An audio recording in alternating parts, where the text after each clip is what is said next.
watching football on a Friday night. It's Friday, and we're gonna be hard to take. It's Friday, from coast to coast. The CFL is Canada's game.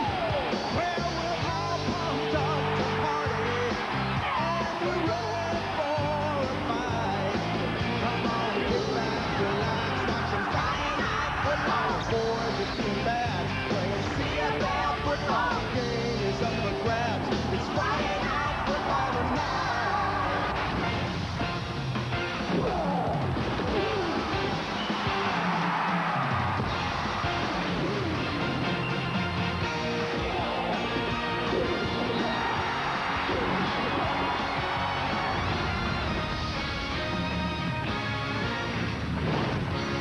This is Adidas Friday Night Football on TSN. Tonight, it's the Lions and the Blue Bombers from Winnipeg Stadium in Winnipeg, Manitoba.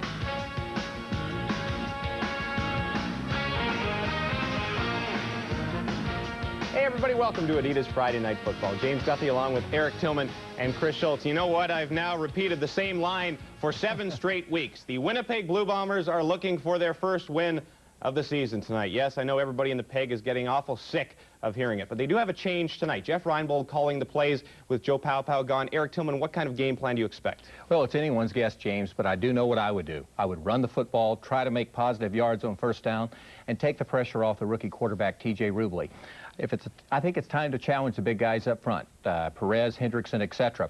If Winnipeg has a strength, it's their offensive line, and if they're going to win tonight, Chris, the big guys up front are going to have to make a statement. That's correct, and I'll tell you that statement may be evident tonight because basically the BC Lions, they match up defensively, speed versus speed, quickness versus quickness, which leaves you susceptible to power football and physical play. But I think the bigger concern for the Lions has to be the constant and consistent rotation of wide receivers and slot back. It affects Damon Allen's performance in terms of repetition and timing. They have to make a decision as an organization to stick with 4 players because we're at about the 7th game in the season, and it's not going to help Damon Allen if he's working with a different person game in and game out. And really, James, this should be game 1 for him to find out who he's going to work with. Well, there's no doubt Damon Allen has struggled this season. Just check out his numbers as we look at our forward starting quarterbacks. Damon Allen with just 5 TD passes in 6 games, but that's 2 more than Winnipeg starter T.J. Rubley. A couple of struggling QBs trying to get it on track tonight. Without further ado, let's send it out to Gord Miller and Glenn Suter in Winnipeg.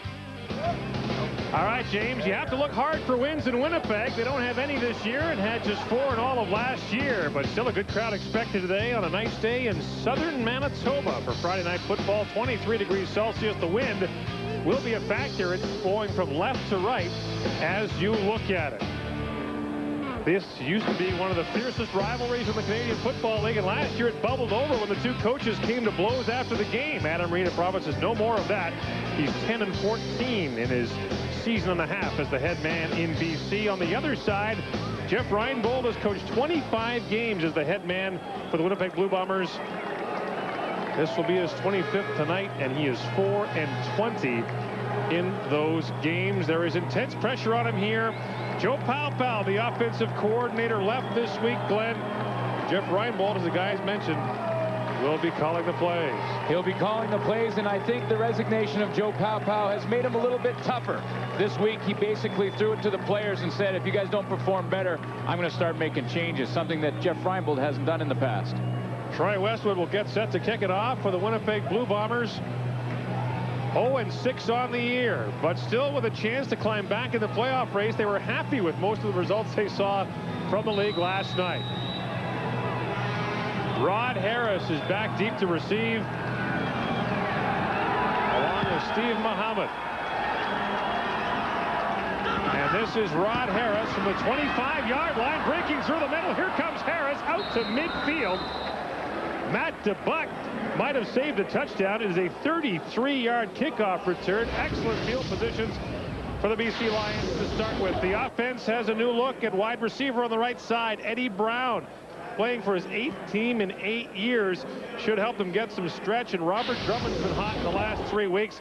This offensive line has been inconsistent, according to head coach Adam Rita, but he's been happy with the play of his tackles, Jeff Jones and Mo Eloanivi. Lions start at midfield. Play fake to Sean Millington, and Allen is going over the top to Jim Sandusky, and a flag comes down right away as Sandusky was hand fighting with Patrick Burke, number 36, who just joined Winnipeg this week. Yeah, Patrick Burke is starting at the corner. It changes the ratio. Kwame Smith was the starter for Winnipeg last couple of weeks. Patrick Burke's in there, and this ball is way overthrown. There's no chance for Jim Sandusky to catch that football, and I'm not sure what the officials are thinking. Forward pass interference, Winnipeg 36, first down. That's what they're thinking. Yeah. And after the big kickoff return by Rod Harris, a penalty will move BC still closer. A 21-yard pickup for the Lions on the penalty. And Jeff Reinbold sees it going south, and we've played 30 seconds of the game.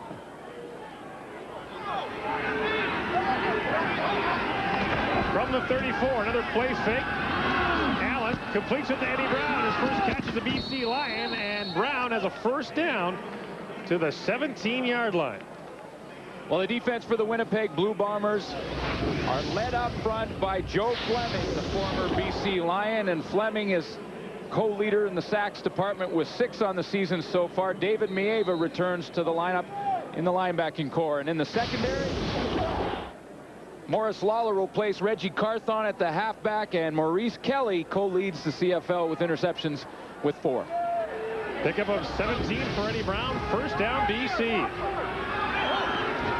Allen, quick drop. Goes out wide, looking there for Grayson Shillingford, and the first-year man out of UBC, who has only 3 catches on the year, sees it go through his hands. Yeah, and last time Shillingford played against the Winnipeg Blue Bombers a couple of weeks back, he had just 1 catch. He's got great speed, former UBC grad, spent a couple years in Seattle. Good speed, but he's got to work on those hands a little bit. Brings up second down for the BC Lions, and one thing the Lions are hoping to do in this game is something they haven't done this year, that is sustain some drives. BC has run the fewest offensive plays in the league.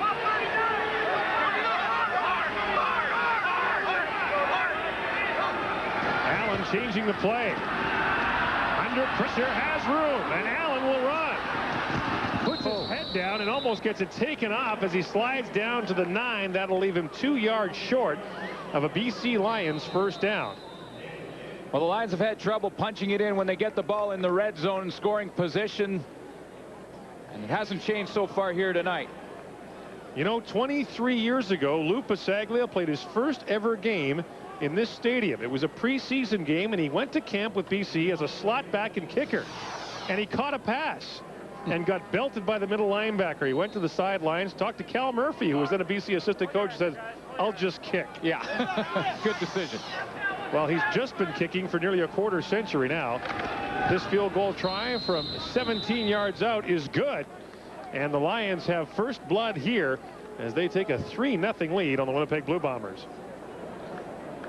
Well, Jeff Reinbold is going to be calling all the offensive plays. His good friend Joe Paopao resigned this past week, and was some would say forced to resign by management here with the Winnipeg situation, and Jeff Reinbold is going to need some help from his quarterback in TJ Rubley. This is what he'll need to do to win tonight. He's going to have success on first down for one. TJ Rubley will definitely have to, whether it be short passing game or the running game, have success on first down and take some pressure off him. He's going to have to eliminate turnovers, 31 giveaways this year, 12 by fumble, 12 by interception, and then, of course, on downs, and overcome adversity. It's an intangible, but what has to happen, and what has happened to Winnipeg so far this year, is when something bad happens to them in a game, they have to rise above it. They have to overcome adversity, and maybe the resignation of Joe Paopao will help them do that. They have dedicated the game to him. The players have. Yeah, Reinbold said this week he wouldn't give them any win one for Joe speeches. Felt the players would do what they wanted with that, and if that was motivation for them, great. Winnipeg elects to take a kickoff from BC, and Eric Blunt takes it at his 20. Here comes Blunt out across the 40 and up to the 45-yard line. Stop is made up there by BC's Noah Cantor. A 25-yard return by the CFL's leader in all-purpose yards. Well, the backs and receivers for TJ Rubley include Larry Thompson and Matt DeBuck on the outside. The newcomer is number 83, Demetrius Stanley. And the offensive line, which has allowed the second fewest sacks in the league, anchored by 9-year veteran Dave Van Conant, the only member of that offensive line who has spent his entire career with Winnipeg. TJ Rubley is back as the Bombers starter. They have the ball at the 45. Rubley to throw on first down. Swings out. And Demetrius Stanley gets absolutely belted up for a gain of 3 yards, but did he pay the price? Andre Strode read it. He's sitting in the zone in the flat, and listen to this hit. Rubley to throw on first. And Demetrius Stanley makes his first catch in the league and gets his first welt for his trouble. All that for 3 yards. Now Rubley, shovel pass back to Stanley. And this time, Johnny Scott saw that coming. And the fans here in Winnipeg are restless with the new offensive coordinator, Jeff Reinbold. Well, the Lions defense are led up front by Dave Chaters. Veteran has 5 sacks on the year, on his way to his best season. Bruce Dixon anchors the middle in that linebacking core. In the secondary, Dale Joseph will start at safety, Andre Strode and Glenn Rogers at the halfback, and it's Muhammad and Gale on the corners. Bob Cameron will come back to punt. Cameron and Pasaglia, the 2 veteran players, going toe-to-toe, if you will, and Rod Harris is back to receive. Cameron's kick rolls out of bounds at the 26-yard line. No return on the play for the BC Lions, who have the lead and the ball on Adidas Friday Night Football. Play Safeway's $1 Million Touchdown to Win for your chance to win $1 million. If your name appears, it means you could win $1 million if 2 kickoffs are returned for touchdowns in today's game. Now there's 1 million more reasons to shop at Safeway, today's better way.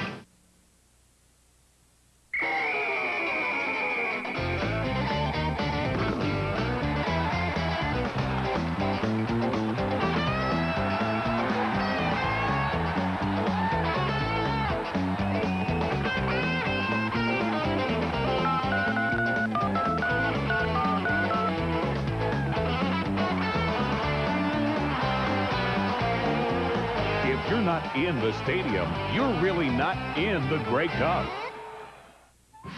Where would you find a style of cooking this unique?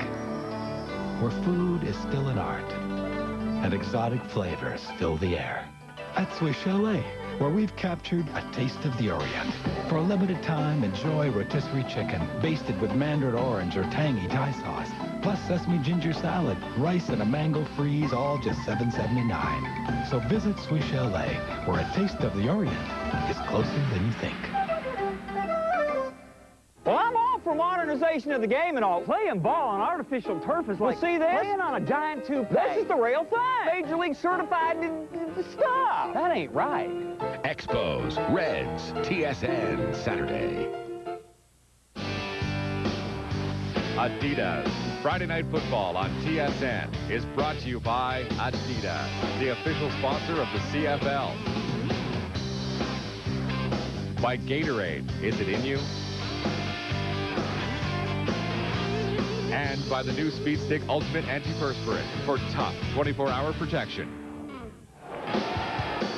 Back in Winnipeg, the Lions start their second drive of the game at their own 26-yard line. The first carry of the game to Robert Drummond sees him get out to about the 30-yard line for a pickup of 3 yards. And Robert Drummond in his last 3 games has carried the ball 70 times for 360 yards as BC tries to establish the ground attack. Yeah, in his last 3, Gord, averaging 120 yards a game. In his first 3, he was averaging 24. And I asked him, you know, how hurt were you? He had the quad injury early in the season, and he said a lot more than they were saying. Got 3 there, 2nd and 7. Winnipeg showing blitz, and here it comes. Allen under pressure from Fleming, and down he goes. Joe Fleming with his 7th of the year.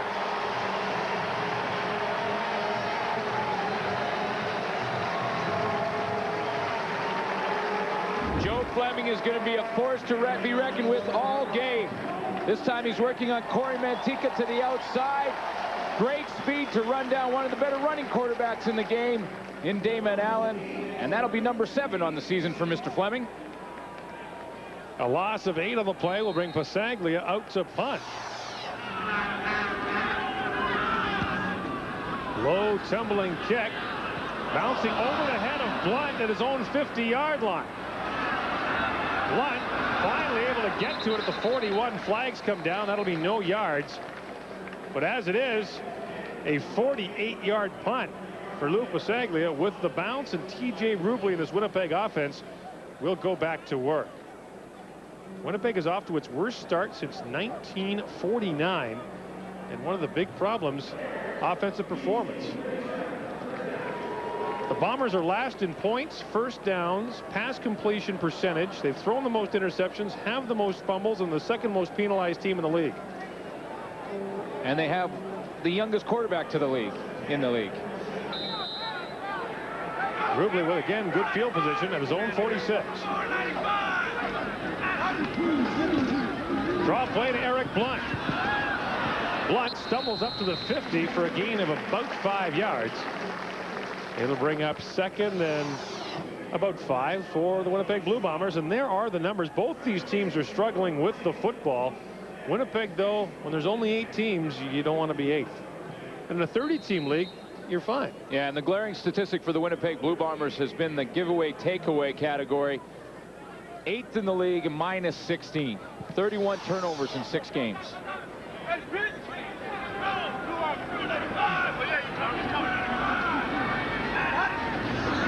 Second down from the shotgun. They set it up once again, and Demetrius Stanley with the catch will lose a couple of yards. And the impatience of Bomber fans is showing here as the Boo Birds are out quickly at Winnipeg Stadium. Well, they're frustrated here in Winnipeg, and they should be. Worst start since '49, and the heat on Jeff Reinbold, and it always goes right to the head coach and the quarterback. Well, in the last couple of weeks, they've been roasting Joe Paopao here. Now that Paopau's gone, you have to feel the guns will be turned on Reinbold. Cameron back to kick again to Rod Harris, standing at second base. From the 25, Harris runs into all kinds of trouble, trying to get away, gets bumped down at the 28, a 38-yard punt, a return of 5. BC with a 3-0 lead. We're back to Winnipeg after this.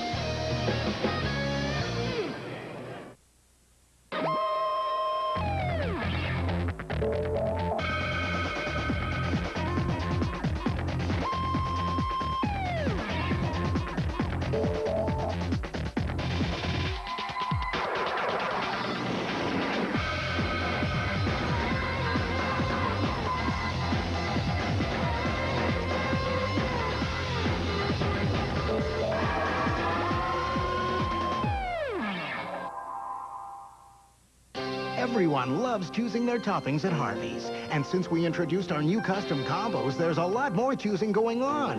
You get to choose any 2 sides from our fries, rings, salad, soup, or a drink with your sandwich. And now Harvey's doubles the choice with our new double-decker custom combo.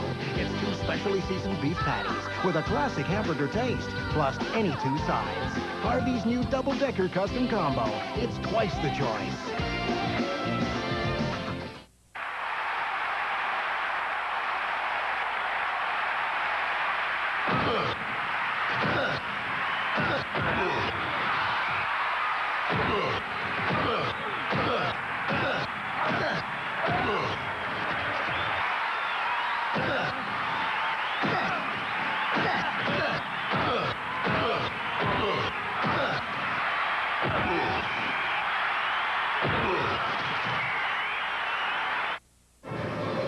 With Edmonton and Saskatchewan losing last night, Adam Rita's team can take a big jump in the standings tonight. What do the Lions have to do, Glenn? Here's what they have to do. On first down, they have to run the ball effectively, and that's both Damon Allen and Robert Drummond. I've always thought that Damon Allen is the most dangerous when he is running the football. They have to make big plays. Eddie Brown this year is averaging a TD every 4.5 catches, basically, so he needs to be involved, even though he's only been here a couple of days with the Lions, and confuse Rubley on defense. Show blitz and back out of it. First down, BC again on play action, and Allen slinging it out there for Eddie Brown, wide open. Patrick Burke closing up on the coverage, and Burke getting in the face of Brown on his way back to the huddle.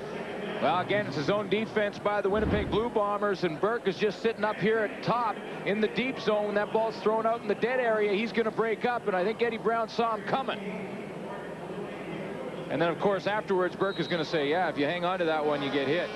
Eddie Brown was released by Montreal earlier this week. There was some confusion as the Edmonton Eskimos thought they were able to pick him up, but Brown was actually put on waivers. BC claimed him. He's now a Lion. Second down, Allen slips. David Mava gets the easiest sack he'll ever get, as Allen, the former baseball player, slid into second.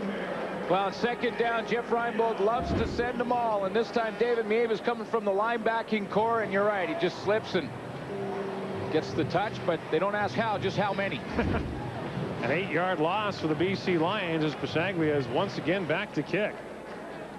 Eric Blunt had the last punt bounce right over his head. He's stationed back at his 45.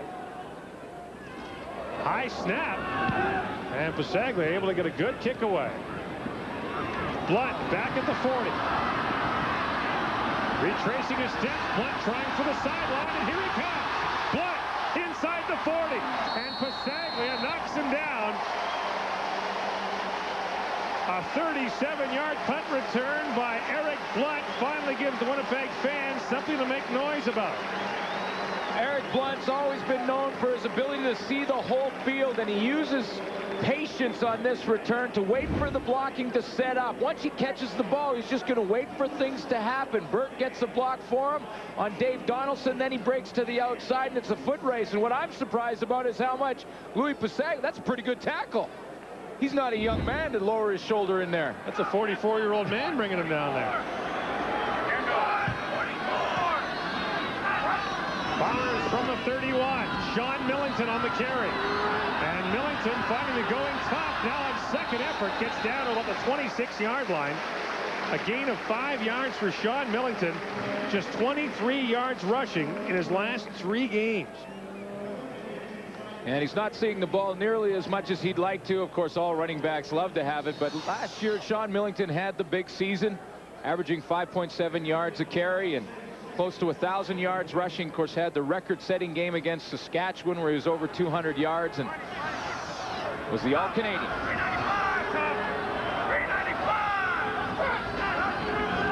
Second down, Rubley. Quick drop, underneath he goes. Demetrius Stanley with the catch, but he is short of the first down.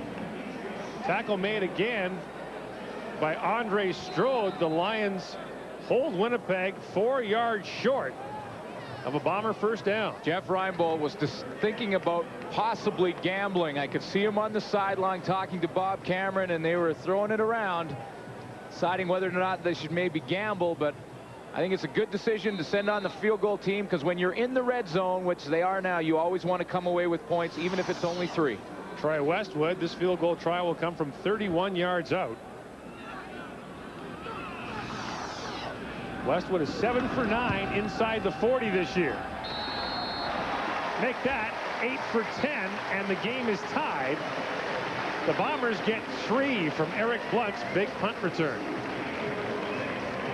Have you seen anything different, Glenn, from the Winnipeg offense since the changeover from Joe Paopao? Well, not really. I mean, they're running basically the same offense. I don't think in 1 week of practice you can really change a whole lot. Remember, it's consistency you're looking for, and when you make too many changes, you're going to lose some of that consistency. But I think there is a sense of urgency, and Jeff Reinbold, after his good friend and co-head coach left and resigned, and Joe Paopao went into the locker room and said, listen, my buddy is gone.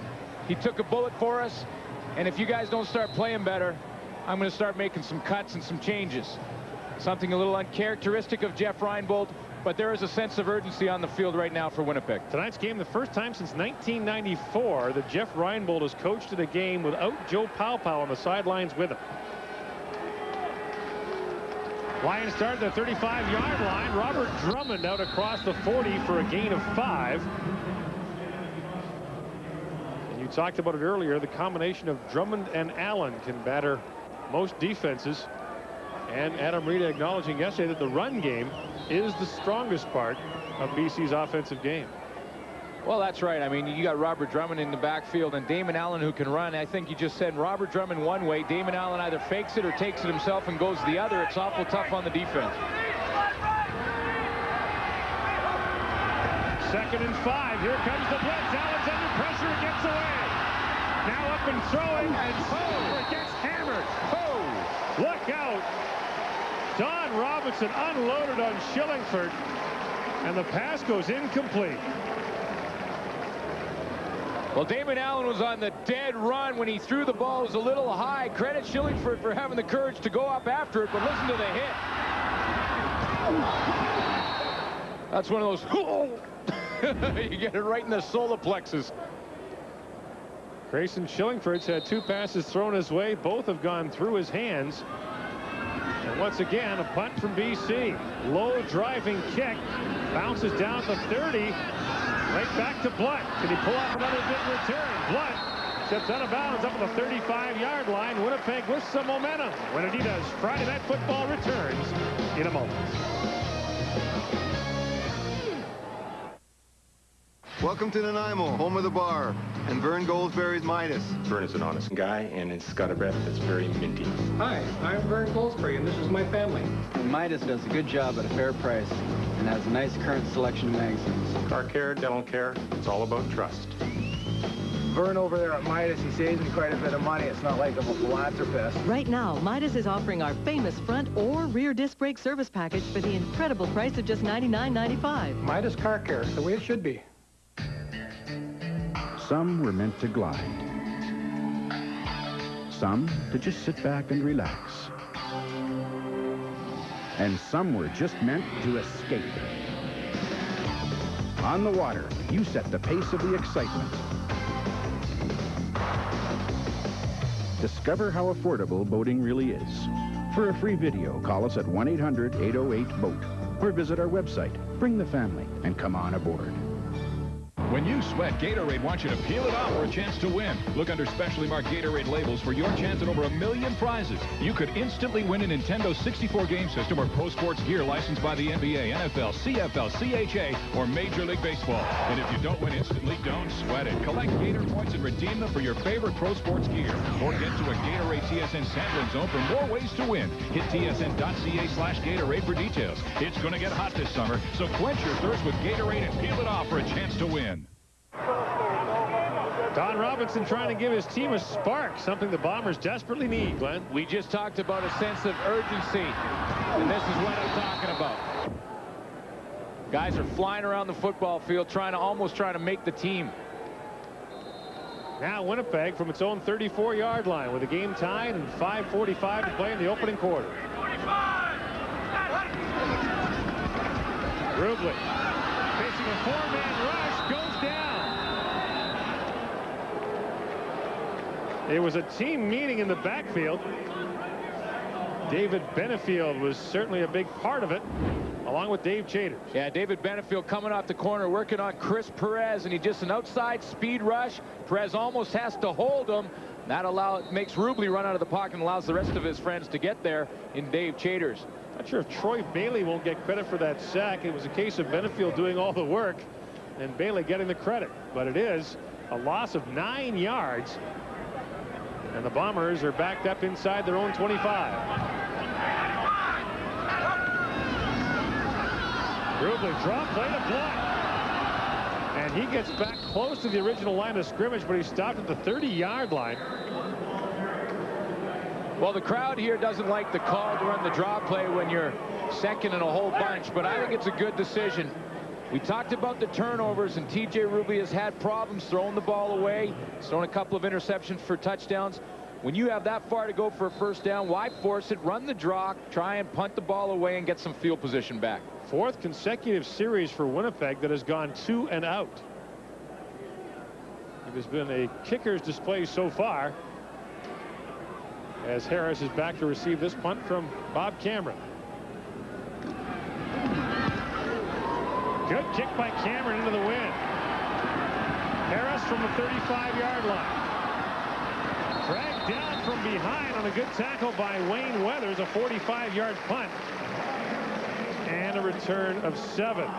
Oh, we talked about the fact that Jeff Reinbold is now the head coach, director of football operations, and the offensive coordinator here in Winnipeg, and said this week that what I found working with offensive guys, they need a lot harder hand because they haven't grasped it yet.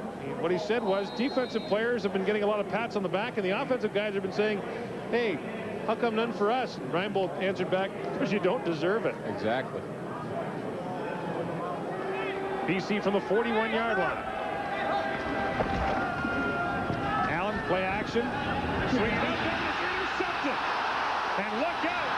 This could go. Don Robinson down to the 9-yard line. A 37-yard interception return for Robinson. A big hit. And now his first interception of the year. Well, sometimes, you know, you can confuse the quarterback with different coverages, but that wasn't the case on this play. Damon Allen saw Don Robinson sitting out there, and I'm not sure why he threw the football. I mean, he has great sight lines to the wide side of the field. He's going to fake it to Drum and move to his left. Now he's looking right at the intended receiver to the sideline, which is Eddie Brown. And Don Robinson was standing out there the whole time. Don Robinson likely very surprised that Damon Allen threw that football. And of course, moments ago, it was Robinson providing the spark defensively on the other side of the field with a hit on Grayson Shillingford. First and goal from the 9. Draw play, Blunt. Inside the 5, touchdown.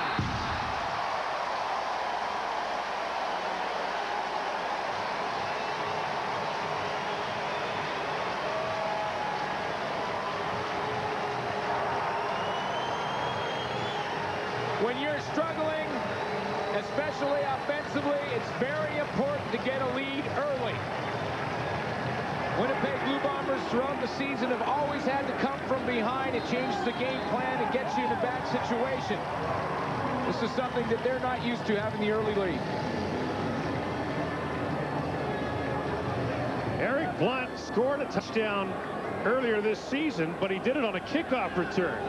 That's his first touchdown as part of the offense for the Winnipeg Blue Bombers. And the trick for Winnipeg is get the ball inside the 10. The Bombers didn't have a first down at all in the football game. So get the ball down to the 9 and don't worry about it. Well executed play. Watch Craig Hendrickson come out here, pull and kick out, and then Blunt takes it up the middle.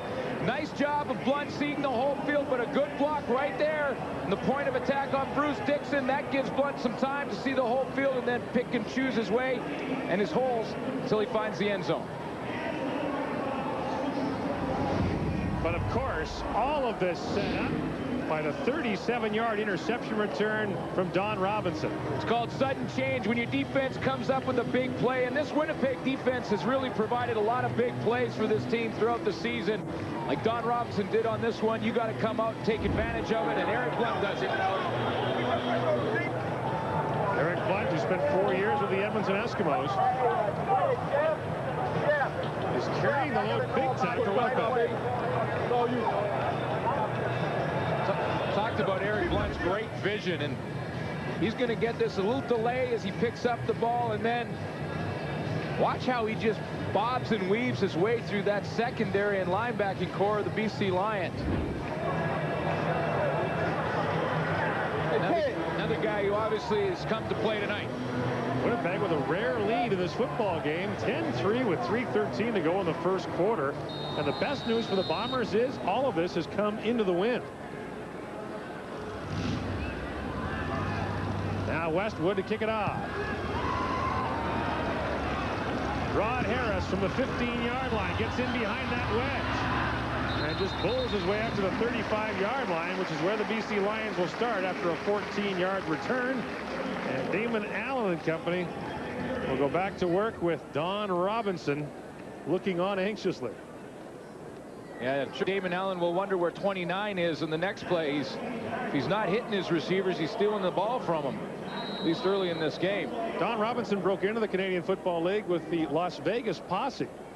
then moved on to Hamilton in the dispersal draft, and Jeff Reinbold, who had him in Las Vegas, quickly snapped him up from the Ticats. Robert Drummond on first down runs into a wall of Bombers, but is able to pick up a gain of 3 yards out to the 38-yard line. He ran smack into Joe Fleming as he tried the left side of that Winnipeg defense. Well, I'm sure Damon Allen is not surprised of how well the Winnipeg defense is playing. I mean, this is a team that last year at this time was giving up about 135 yards per game on the ground. Now they're giving up 90 yards per game. Great improvement on the run. They've improved in the pass. Defensively, they're ranked right in the top 3 in the league. Allen for Drummond out of the backfield, spinning ahead. Drummond should have a first down as he runs headlong into Nick Ferguson up to the 45-yard line. His forward progress gives him a gain of 7, and he will move the sticks for BC. Well, good second effort by Robert Drummond, but watch the pursuit by the Winnipeg defense. You know your defenses come to play when you can see how many guys are pursuing to the football, and at the end of that play, it was like a team meeting around Drummond. Lions move the ball up to the 45. And Drummond, who has been busy the last 3 games, has carried most of the load offensively for BC in this game. Play fake. Allen steps up, takes a shot, throws deep for Eddie Brown. He's got it, and he's tripped up at the 10. Robinson saved a touchdown and tack on extra yards as David Allen was obliterated as he threw the ball. Well, Greg Battle can't believe the call. He thinks it's against him for a late hit on Damon Allen. He can't believe it. It's a 54-yard gain, and it's a spearing call against the Bombers. And at the end of all this, Eddie Brown is shaken up.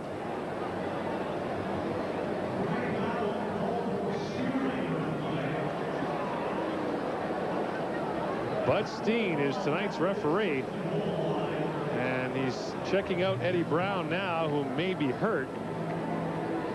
Greg Battle was called for a late hit out of bounds. It was a key part in the game against Hamilton a few weeks ago. Let's see what the hit was like on Damon Allen. Well, first of all, it wasn't a late hit. No question about that. Damon Allen is just releasing the football when Greg Battle hits him.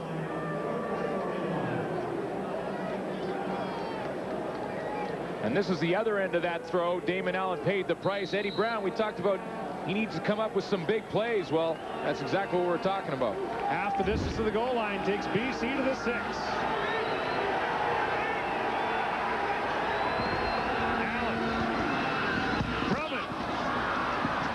Way toward the end zone, can't get there. Brandon Hamilton was able to get the hit on Drummond first and keep him from getting to the end zone. Last week, the BC Lions were held on the 1-yard line 4 times, and I talked to Robert Drummond about it. He said he was quite frankly embarrassed about it. You could see the second effort that he puts in when he catches this football. Now, he doesn't get in, but rest assured, Robert Drummond will get the football again right now. How do you get 4 cracks from the 1? Well, on first down, they lost 2, but there was a penalty, so they got first down again, stopped on 3 straight tries from the 1. He was embarrassed, and he said, I guarantee you one thing, Glenn, that will never happen again to me. He's the lone back in the backfield. Drummond. Oh! Never say never. Hamilton again. And there's Lee Johnson, the new defensive coordinator, and now flags come down well after the play as there was pushing and shoving.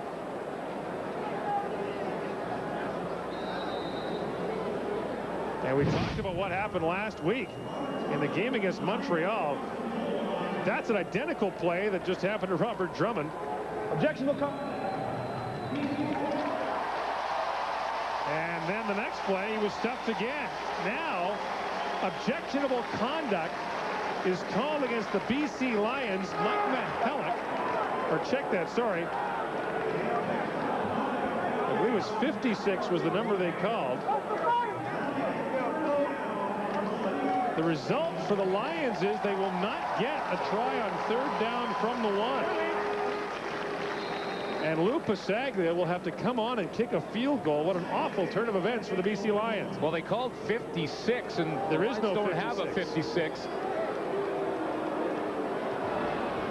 Flags come down as Pasaglia puts the field goal up and good on what should be the final play of the quarter, unless it's against Winnipeg, and it is. Doubt the Lions would take the points off the board, as the offside penalty would not give them nearly enough yards. Winnipeg. Penalties decline. Field goal is good. So the field goal is good, but BC is left wanting more as the first quarter comes to an end. The Bombers lead by a score of 10-6 here in Winnipeg.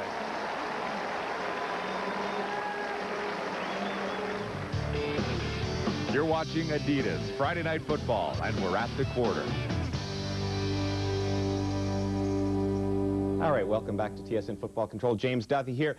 And Jeff Reinbold's team has the lead, but his debut as offensive coordinator not going so well. They had the ball 5 times. They were 2 and out every time, except once when they were 1 and out, actually 1 and in when they went into the end zone. But their defense is keeping them in it, Chris. I like what they're doing defensively. We've expressed very much that the Winnipeg Blue Bombers want to be aggressive. That's their philosophy. This is one of the first times we've seen them execute their pressure package and make a mobile quarterback like Damon Allen truly run and run around. And really, that interception to Don Robinson was based on the previous pressure, and Damon Allen did not set his feet, kind of threw that ball a little too early. They still have to be conservative with T.J. Rubley. Remember, Rubley's best patterns are the fade and the seam and the post and the post corner, not the down and out. Play conservative. On the other side, BC, big play. That's what we expect. Well, Eddie Brown's no Boy Scout, but he certainly made his presence felt, and that's why Adam Rita wanted him. But the thing, though, that you have to comment about in the first quarter, BC, here we are, week 7 in the season, to get a 15-yard unsportsmanlike conduct from the 1-yard line, that's just inexcusable. You can't win without discipline, and BC's had this problem all year, James. Although, judging what happened last week when they got stopped 4 times from the 1, maybe it was a blessing in disguise. All right, for second quarter action, let's send you back to Winnipeg. Here's Gord and Glenn. All right, thank you, guys. Adam Rita can't be happy, and during the break, we were able to get the number of the party who took that penalty. It's Mo Elwanibi. Watch who makes the play, though. Right here, Maurice Kelly, right in the hole, hits Robert Drummond in the mouth. He comes right up and over the top, and look how he stands up Robert Drummond and pushes him back. Good penetration up front. D-line stayed low. Mo Elwanibi was frustrated and got the unsportsmanlike conduct and took points off the board. Maurice Kelly, a CFL All-Star a year ago, back in his safety position after playing linebacker for a couple of games, and Winnipeg ran into injury problems. Bombers get a break there as they give up just 3. As the second quarter begins, Winnipeg will have the win. Ted Long from the 25-yard line. Gets out to the 35 before he is brought down. Stopped there by Jocelyn Borgella on a 10-yard return. Well, the numbers through the opening 15 minutes, Winnipeg has 1 first down. It came on the touchdown run by Eric Blunt. You get a credit for a first down on that. You know that? You do. Okay, I believe you. 6 passing yards for the Bombers, just 21 net yards, but they have the lead thanks to the interception by Don Robinson, the only turnover of the opening quarter. Yeah, that 1 first down by Winnipeg, that could come back and haunt you later in the game when your defense starts to get tired. You got to put some drives together. Let them get a rest on the bench. Bombers begin at their 35.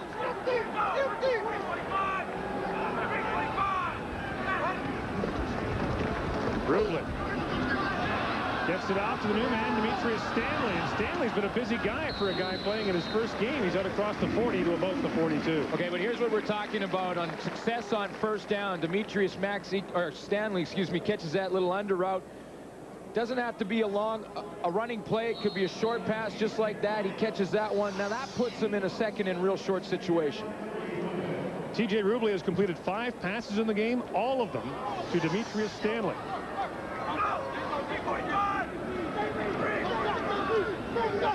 Four receivers to the near side of the field. Rubley looking to the backside, over the top for Ted Long. And the closest man there was BC safety Dale Joseph. And now Johnny Scott and T.J. Rubley having words. And this Winnipeg-BC rivalry looks very much like it did in the days of Roy DeWalt and Tom Clements. Well, they were doing a lot of talking on that play between Johnny Scott and T.J. Rubley. Guys are fired up. This is a hard-hitting football game. That first quarter was a lot of hard hitting. And watch Johnny Scott at the end of this play right in the face of Rubley. Now, had the official seen that, that could have been a taunting call. Were you ever called for taunting? No. I just chat. I would just chat. I didn't taunt.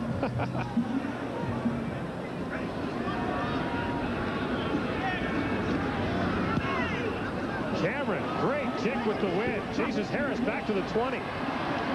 Rod Harris gets up to the 28. Matt DeBuck got a piece of him to limit the return to just 5 yards. Here's Greg Musselman.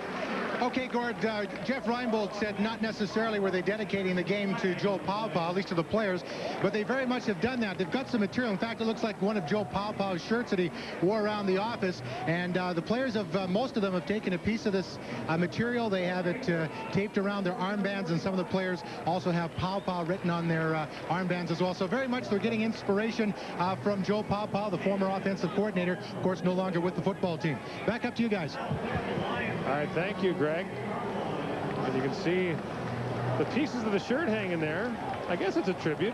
Bad enough you have to leave, but then they take one of your shirts and cut it up. Maybe you wanted it back.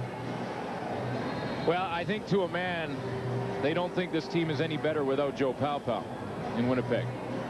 Lions now get penalized for an illegal block on the return and are chased back to their own 10-yard line, working into the wind, down by 4.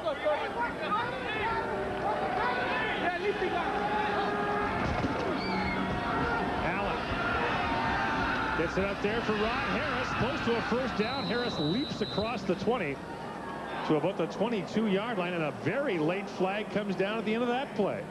A gain of 13 yards. Well, there's a lot of talking. There's pushing after the fact. I mean, major foul, unnecessary roughness. BC 68. Dead ball foul. First and 10, BC. So it comes after the first down. Corey Mantika is called. It's a 17-yard gain, but as a result, BC gets only 2 out of it. Corey Mantika got way to the outside and just letting the frustration get to him. Scott Hendrickson of BC was saying last week he had 45 yards along the ground. He baited Montreal players into 3 15-yard objectionable conduct penalties. Can't do it. Can't do it and win. Now they're discussing where the football should be. It was a first down for Harris, but the penalty came after he gained the yards. And it is a first down for BC.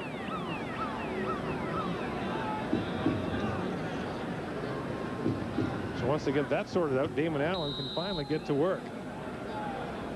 Damon Allen, the only player to throw a pass for the BC Lions this year. Despite some inconsistency, Adam Rita says he's our guy, and no wonder. Damon Allen coming off the best year of his career last season. On first down, here comes the blitz. Allen over the top. Eddie Brown was the intended target, but he was tripped at the 25-yard line. Brown appealing for pass interference. Won't get it. Well, it was the right decision by Damon Allen because he saw the all-out blitz by the Winnipeg defense. It's well known their attack, and they're bringing everybody. David Maeve at 31. Maurice Kelly from the safety position is up there. Grant Carter. They're all in the backfield. Damon Allen Reed tries to throw it down the middle, but Eddie Brown would get knocked down by Don Robinson. Now second down for BC, facing the prospect of having to punt from their own end zone into the wind. 4-man rush this time, but Allen's under pressure. Over the top he goes. Jim Sandusky makes the catch, and will have a big first down for BC to the 36-yard line. And that was close to a late hit as well by Patrick Burke on the sideline. A gain of 25 yards for Jim Sandusky, the 36-year-old assistant coach / receiver, pressed into service when BC had horrendous injury problems after week number 2 of the season. Well, last time these two teams played, Jim Sandusky was the leading receiver for the Lions. 3 catches for 63 yards in that game. And a sideline observer was injured as Sandusky went out of bounds, and he is now receiving medical attention near the Winnipeg bench. And that's the cause for the delay. Well, Patrick Burke hit Jim Sandusky right out on the sideline. And I thought it was questionable as to whether or not this was late. Sandusky's on his way out and gets a pretty hard hit from Patrick Burke, and there's the injury to the innocent bystander. 12:29 to play here in the second quarter. Back with more of Adidas Friday Night Football after this. Play Safeway's $1 Million Touchdown to Win for your chance to win $1 million. If your name appears, it means you have won VTEX 900 megahertz digital cordless telephone with visual name and number call waiting caller ID, featuring 50 caller ID memory, 20 number speed dial storage, and backlit keypad. Or a Samsung Hi8 Hi-Fi stereo camcorder with color viewfinder, 12 times optical power zoom, built-in lens cover, and remote control. Simply treasured for now and for always. Simply Samsung. Enter your ballot at your local Safeway food truck today.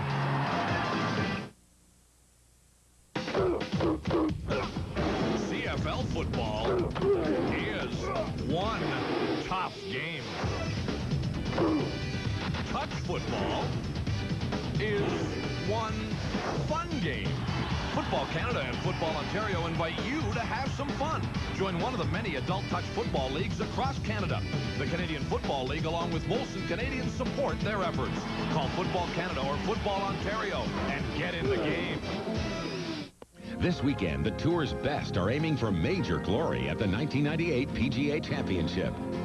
Catch third and final round drama live from Seattle. The 1998 PGA Championship. See it all on TSN. The hunt for a Formula One championship continues on TSN. Get the inside track on all the hard driving action live. The Hungarian Grand Prix. See it, live it, TSN. Adidas Friday Night Football on TSN is brought to you in part by Midas. Car care the way it should be. There's Al Perkins, the timekeeper, who was hit on the sidelines, and he might have been hearing alarm clocks for a while, but time in now as he's all right. First down BC up to the 36-yard line.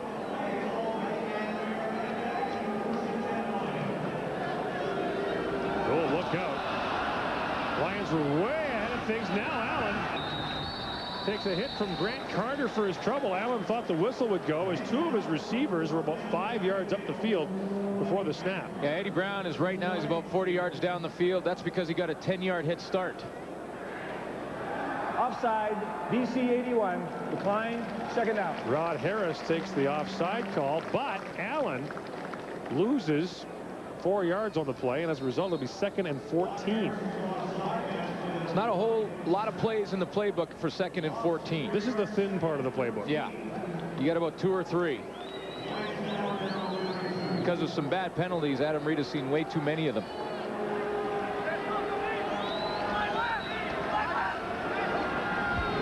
Here comes the blitz. Allen over the middle for Brown, but Don Robinson is all over him. No gain for Brown, and BC will have to punt. Don Robinson is having a career game right now. Here's Don Robinson right here. Here's Eddie Brown just going to run across underneath pattern, and Don Robinson is right there. Breaks up, arms around, drives him to the turf. 386. Blunt back to take this kick from Pasaglia. Just gets it away. Blunt from the 38. Gets the block to get around the corner. Now flags all over the place as Blunt breaks free. Across midfield and tripped up at the 45-yard line. A 27-yard return of a 37-yard punt, but there are 2 flags on the play, and Blunt knows this is coming back. Illegal block. Winnipeg, number 3. First down, Winnipeg. Brandon Hamilton called for the illegal block. And the frustration evident for Eric Blunt. So instead of starting at the BC 45-yard line, the Bombers are back to their own 25. Been a tough start for TJ Rubley in this Winnipeg offense. Punt, punt, punt. And the touchdown, remember, came as a result of an interception that put them down at the BC 10. Right. The difference on the penalty is 40 yards. Rubley wide open right Thompson, and he's up to midfield. Dale Joseph picks up the ball, but Thompson was down. A gain of 31 yards. Larry Thompson finds the hole in the seam. Pretty good throw by Rubley to thread the needle right in between Dale Joseph and Jocelyn Borgella. Larry Thompson needs to come up with some big plays for this football team. The last time these two teams played, he only had one catch in the game. He's got to be their go-to guy.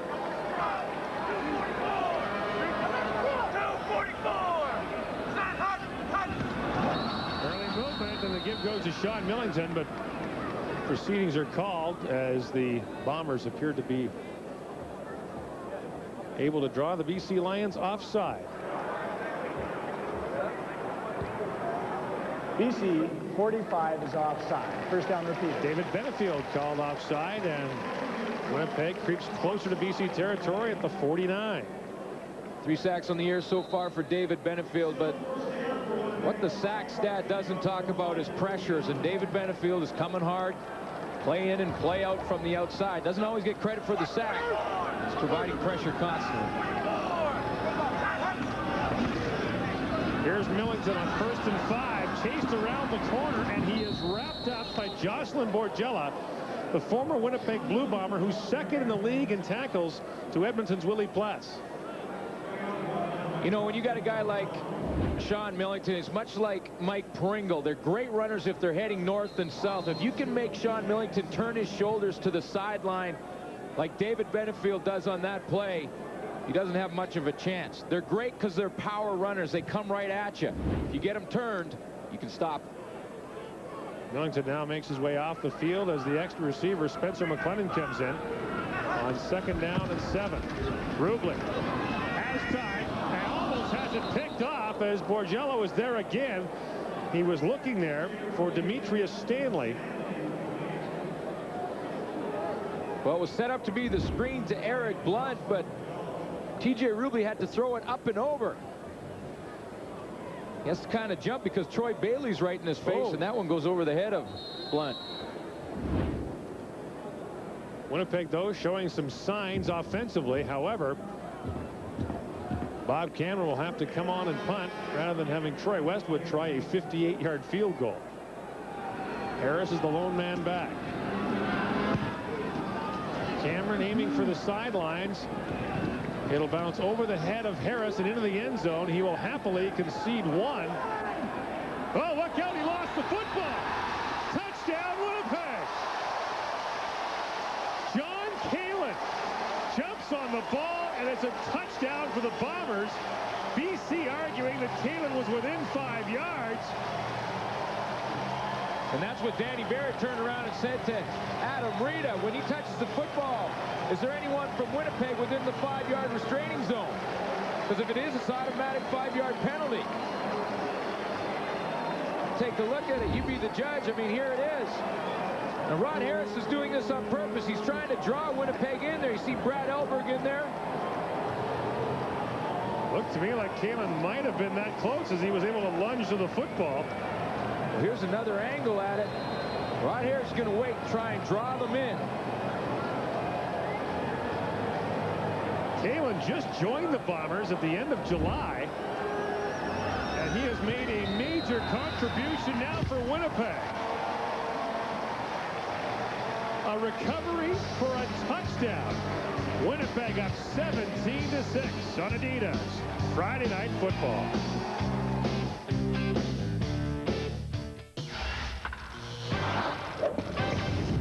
Hi, everybody. Welcome back to TSN Tonight. That is one of the more unusual touchdowns I have ever seen. Lots of action in the bigs this evening, including the Toronto Blue Jays as they continue their series with Anaheim. The Jays trying to make it 6 in a row. Pat Hent get off to a rough start. First inning, nobody out. Garrett Anderson singles into right. Orlando Palmeiro scores. It's 1-zip. Still in the first, 2-0. Craig Shipley, he singles. Anderson comes home. Angels out in front, 3-0. Bottom of 2. Tony Fernandez with a little looper to center field. That scores Carlos Delgado. Blue Jays are on the board. That makes it 3-1. They continue to play down at Sky Dome because we're going long. Tim Salmon doubles off Hinken to left center. That adds to the Angels' lead. It is now 6-4 in the bottom of the sixth. Canada's other team also playing. Montreal and Cincinnati tied at 2. McGuire, Sosa, and Jr. all in action this evening. Neither of them have gone yard as of yet. We can only hope we'll get you back to football. Well, I'm all for modernization of the game and all. Playing ball on artificial turf is like, see this? Playing on a giant toupee. This is the real thing. Major League certified stuff. That ain't right. Expos, Reds, TSN, Saturday. This is where love means nothing. All the world's a stage. Lines are at fault. Silence is painfully loud. DeMaurier Open Tennis begins Monday. TSN. Well, John Kalin has a touchdown for the Winnipeg Blue Bombers, and it is not going down well with the BC Lions. First touchdown of Kalin's CFL career as Troy Westwood kicks it off.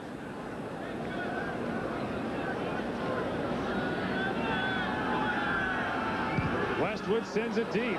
Harris chased back to his 5. And Harris gets out to the 25 before he's belted. Rod Harris still shaking his head about what happened in the end zone on that punt. So was his head coach, Adam Rita, during the break, trying to beckon Coach Buds, or referee Bud Steen over. The coach unable to get his attention, and here's why he's upset. Well, there's been a couple questionable calls, but this is just a situation that the officials dropped the ball. I mean, John Kalin is well within the 5-yard range. That is a no yards penalty. The fumble should not count. It's a bad call by the officials, plain and simple. What a huge break for the Bombers, though. Winnipeg's offense has done very little in the football game, but an interception sets up one touchdown, and now the special teams score another. Allen gives it off to Millington, who pulls his way out to about the 30-yard line for a pickup of 5. Well, Danny Barrett immediately turned around to Adam Rita after that touchdown, and they started talking about it, and we're halfway out on the field. There's been 8 penalties in this game so far, and I would think I would question 4 of them at least. That one was huge.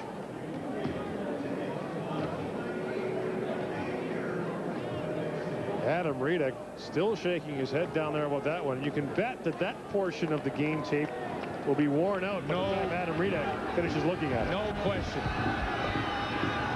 Allen going over the top. Trevor Shaw is down there hand fighting. He's there with Don Robinson, who seems to be in the middle of everything tonight. No flag comes down as Shaw, who comes in as the 5th receiver, sees the pass go incomplete. Yeah, Don Robinson's having himself a great football game. Trevor Shaw back in the lineup. Had a shoulder injury. He's back in, was going deep that time. On Don Robinson, he was step for step. Good coverage. And Lupasanglia will once again have to punt. An 11-point Winnipeg lead. 7:46 to play in the first half as the Bombers look for their first win of the year.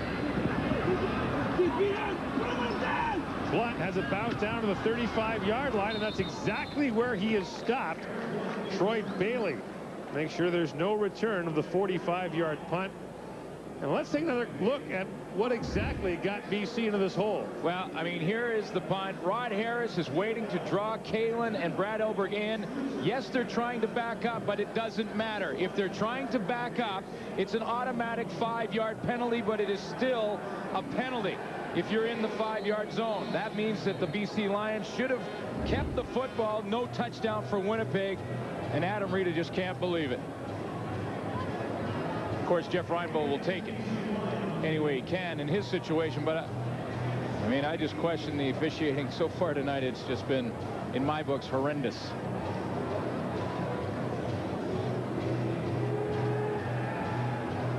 Well, see if they invite you to their preseason golf tournament next year. You know what? Last night, it was a great game from the officiating standpoint in Calgary. I thought they did a super nice job. In fact, talked to him after the game about it.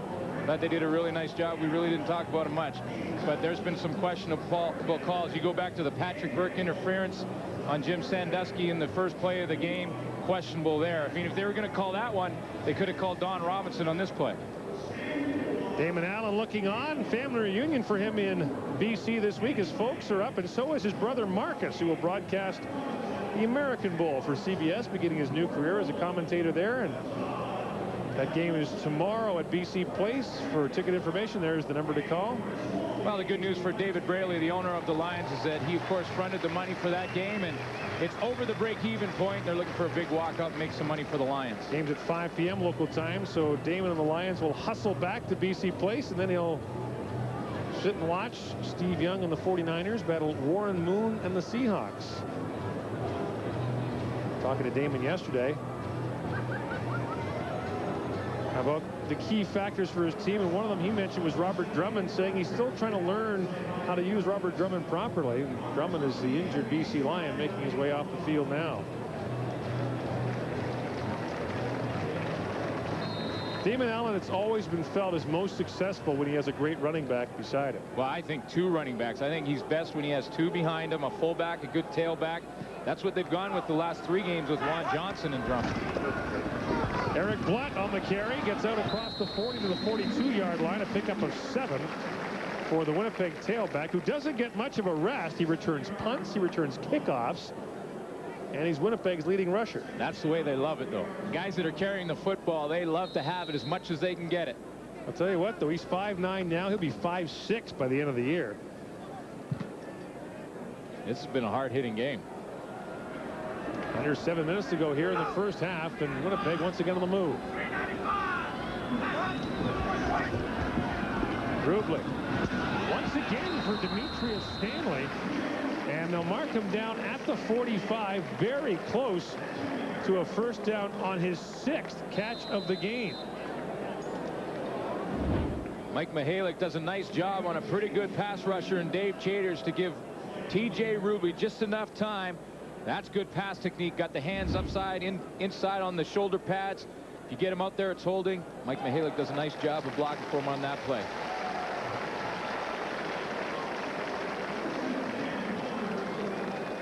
Well, the man who has people scrambling for their programs in Winnipeg is Demetrius Stanley, receiver from Ohio State in his first year. Best known football accomplishment for him was scoring a 72-yard touchdown in Ohio State's Rose Bowl win in 1996. Blunt back through the middle again and to the 52-yard line for a pickup of 7 yards. And you can see the Winnipeg offensive linemen now walking with some bounce in their step. Nothing they like to do more than move the ball along the ground. But it truly has been one of the positives for Winnipeg, that offensive line with Hendrickson, Van Conant, Perez, Mihalik. They're doing a nice job up front. Only given up 14 sacks. You mentioned that earlier, Gordon. That's 2nd in the league. They're doing a nice job blocking for Blunt so far in this game. Early movement, flags are down. Here's Blunt again. Dragged down from behind by Dave Chaters. He'll be short of a first down, but there are flags.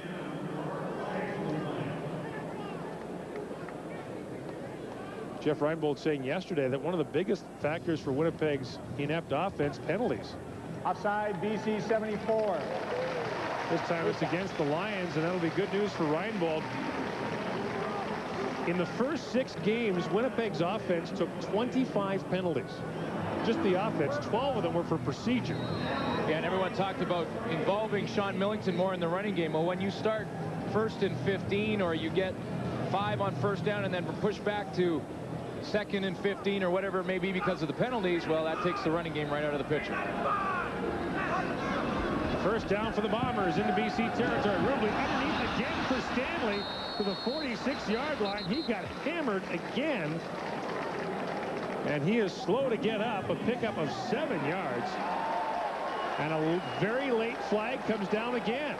Well, Jason Bryant was jumping around talking, and he may have got a taunting penalty or objectionable conduct. I'm not sure what he said, obviously, but Objectionable conduct. BC number 11. First down. Yeah, Bryant called for objectionable conduct, so the Lions can't get the call they want and then get a call they don't want. Well, it's a great hit across the middle by Bryant. I mean, he comes down hard on Stanley. He may have been arguing that that was a fumble. Well, he'll be well advised not to say anything now for the next few minutes. First down, Winnipeg at the BC 35.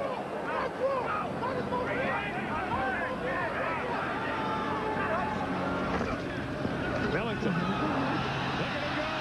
Millington down to the 21, and Winnipeg's longest drive of the game will continue with a 14-yard pickup by Sean Millington.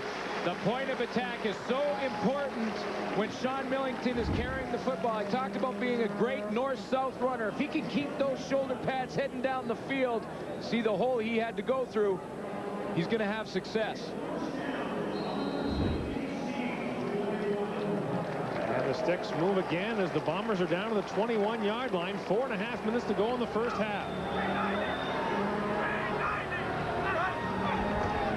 Rubley guns it out there for Ted Long. Incomplete as Glenn Rogers was all over him. It'll bring up second down. TJ Rubley was interesting yesterday. Here's a guy who has been really pummeled in the press here in Winnipeg for the past few weeks. He did every interview, stayed around for a long time after practice talking. So that's why I came here. I'll take the heat for this offense. I'm the quarterback. Oh, hey, I like him. I mean, I've had some chalk talks with TJ Rubley in the past, and he seems like he's got his head on his shoulders. He knows what he wants to accomplish, and in time, he's going to be a good one in this league.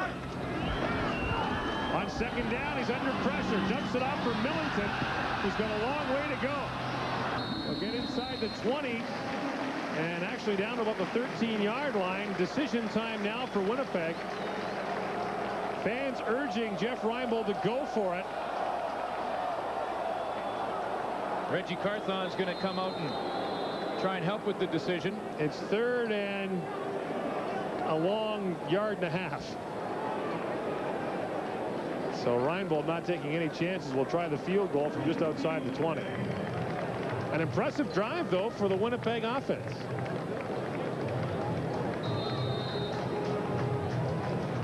Aided by, let me guess, penalty.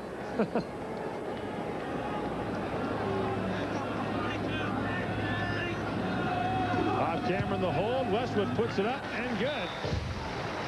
Winnipeg with its most impressive offensive showing yet. A 20-6 lead on BC. I can't believe Kellogg's would do this to us. 60 years we talk about sound. Now they want us to say it's nutritious. It's time people knew. That's easy for you to say. You're low in fat. I'm complex carbohydrates. It doesn't even fit on the shirt. Yeah, well, look at me. I went from SNAP to 7 essential nutrients. It doesn't have the same ring. And look at this script. Nutritious, nutrients. That's it. I'm calling my agent. I can cover his lines. Snap, crackle, pop, nutritious. 0 is the down payment and 0 is the security deposit during the Zero In on Hyundai event. Now there's absolutely nothing stopping you from zeroing in on a sporty Accent for only $185 a month. 0 or the roomy Elantra family sedan for only $209 a month. 0 or the spacious Elantra wagon now for only $229 a month. 0. So zero in on a brand new Hyundai for next to nothing at your Hyundai dealer now.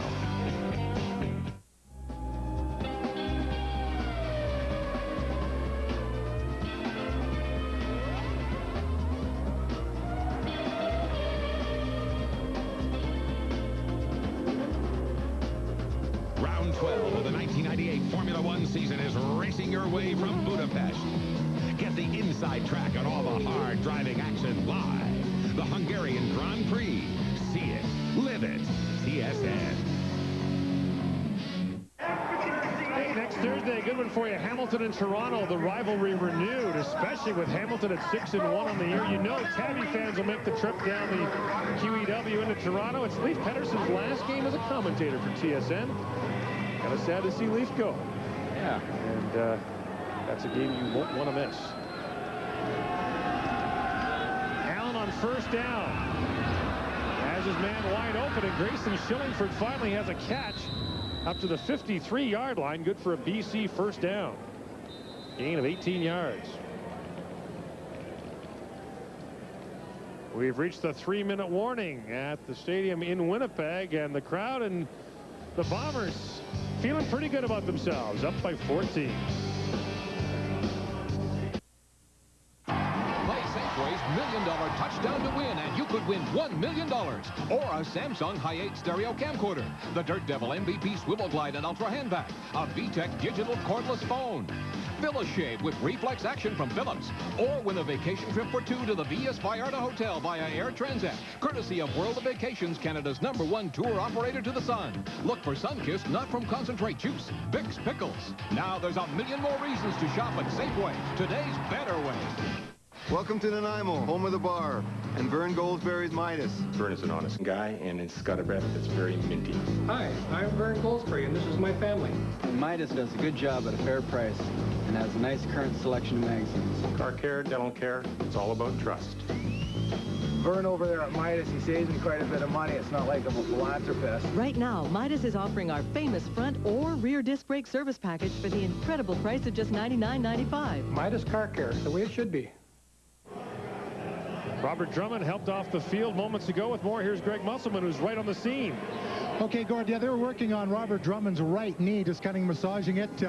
The trainer said that he was okay, was going to get back in there very soon, but Robert Drummond is not in the game. He's been wincing as he's been trying to walk around here, and at the moment just kind of moving it up and down. Likely he'll get back into the game, and of course a very important part of the BC offense, but for now, he's on the sidelines. Back up to you guys. Second to Mike Pringle in rushing yards in the Canadian Football League this year. A man who scored 35 touchdowns in the last 2 years. Lions have a first down at their own 51-yard line.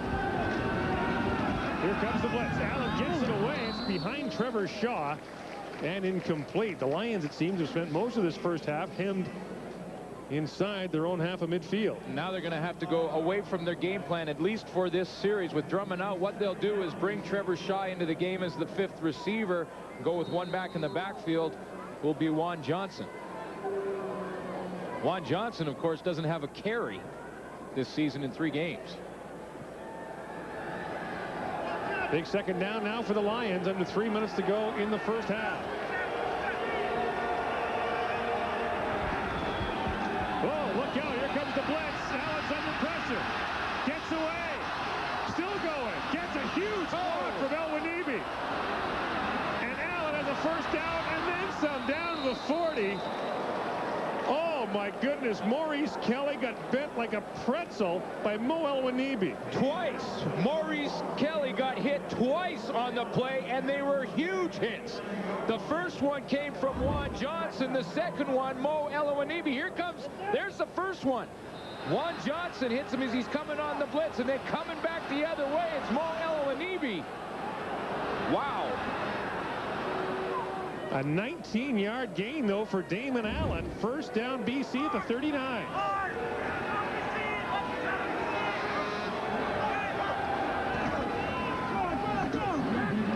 And the give goes to Juan Johnson.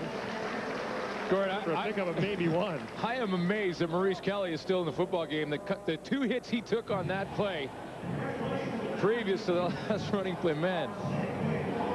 He came on the blitz, got hit twice, and lined up. Watch it, watch it. Here he comes back. You're going to see the second one now. Right there. Bang! Oh, right in the ear hole from a guy that outweighs him by a ton. At least a C-note, at least 100 pounds. 2nd and 7. Allen stepping up, trying to get away again. Now throws it, and it is incomplete for Shillingford. Well, the knock on Grayson Shillingford is that he doesn't have the great hands. He's got tremendous speed, but he has to come up with that catch. That's a drive killer right there. Now Luke Pasaglia will try to come on and kick a field goal now from well outside his normal range. He's 0 for 3 outside the 40 this year. This try will come from about the 43-yard line. His holder is Kahari Jones, the 3rd-string quarterback. So a 43-yard try for Pasaglia. It would be his longest field goal of the year.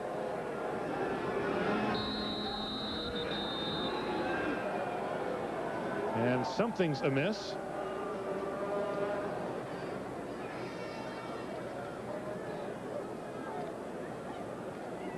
Well, whatever it was, it's been straightened out. trying to ice the kicker.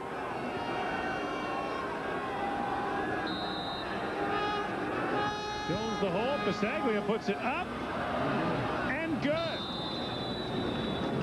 So BC gets something to show for that drive. 3 with 2:04 to go. The Lions trail by 11.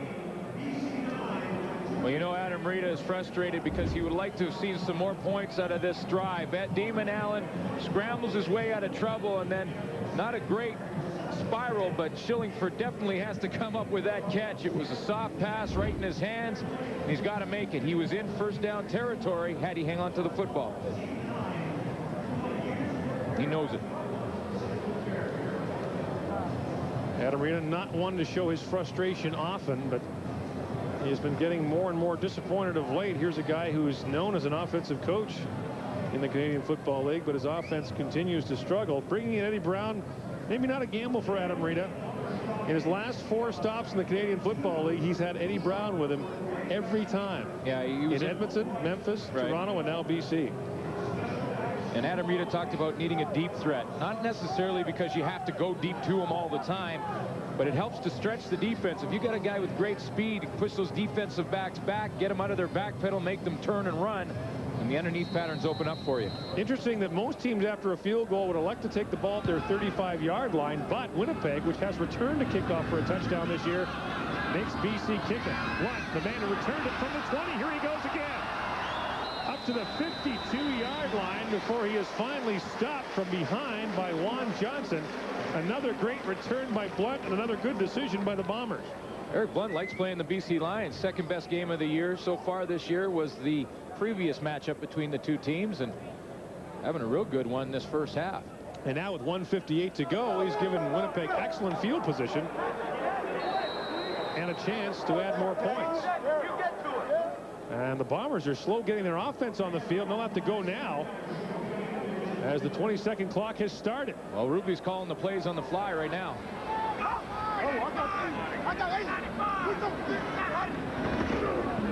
Here's Blunt on first down. Up to midfield or close to it he gets. Jocelyn Borgella makes the stop after a gain of 4 yards.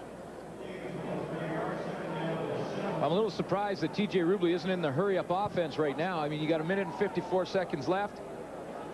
Real good opportunity with field position where you are to move down and get some more points before the half. Blunt checks out of the game now as Matt DeBuck comes in on 2nd and long. Winnipeg goes to the 5 receiver package.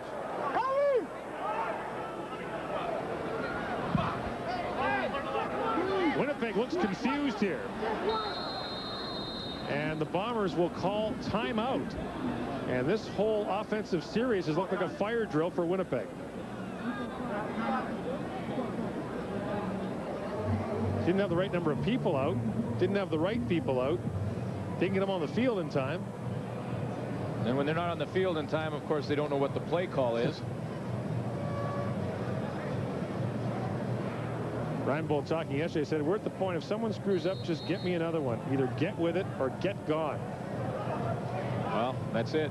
And there it is. Always wondered why defensively coaches kind of use a hard approach with teams, but offensively they always coddle them. And now, I think generally speaking, offenses take longer to gel. What are the Bombers doing here? There's all kinds of confusion down there, but what down it is. The scoreboard says 3rd, and the sticks say 3rd. It's only 2nd down. So they got that straight. That may explain some of the confusion. Well, what happened was a lot of the Bombers that are on the punt cover team saw 3rd down and started going out in the field. Reinbold had to grab them and tell them, no, no, no. They turned around and pointed to the signage. But, Coach, it says 3rd down right there. You ever seen a Marx Brothers movie? 2nd down. Rubley over the middle for Larry Thompson. It is almost intercepted by Dale Joseph. Well, Rubley had to get rid of the football in a hurry because Johnny Scott was on his way to the quarterback. Here he is right here. Watch the pressure he's going to get on TJ Rubley. That's called the swim move. Right hand to the shoulder pads, beats the double team because Millington's there. Rubley has to get rid of it in a hurry, and Dale Joseph Almost had the interception. That was the swim move, the bull rush, the you name it. That was the whole bag of toys right there. Yeah, oh, yeah. Cameron to punt. Rod Harris back to receive, standing near his goal line. Good kick by Cameron. Harris at the 6. And Harris out across the 20, gets to about the 23-yard line. Brad Elberg makes the stop. And with 1:19 to go, Damon Allen will go back to work for the BC Lions. Last year, passed for a career high, more than 4,600 yards, had a 64% completion rating, also the highest of his career.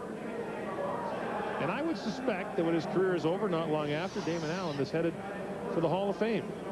Yeah, you can reserve his spot. 140 yards tonight. He hasn't thrown a 300-yard game yet this season. In his 14th year out of Cal State Fullerton, a school that no longer has a football program, but it gave us Mike Pringle, Alan Pitts, and Damon Allen before it stopped playing ball.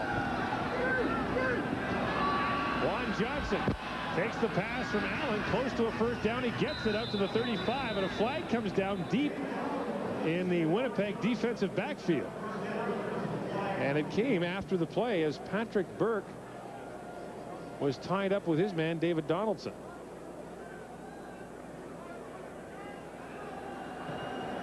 Major foul, face mask, Winnipeg, first down. No number given. But we suspect that Maurice Kelly might be the offending party. See 24 with the left arm. Oh, yeah. No question. Big penalty for the Lions out to their own 50 now with 1:11 to go in the first half. Here comes the blitz.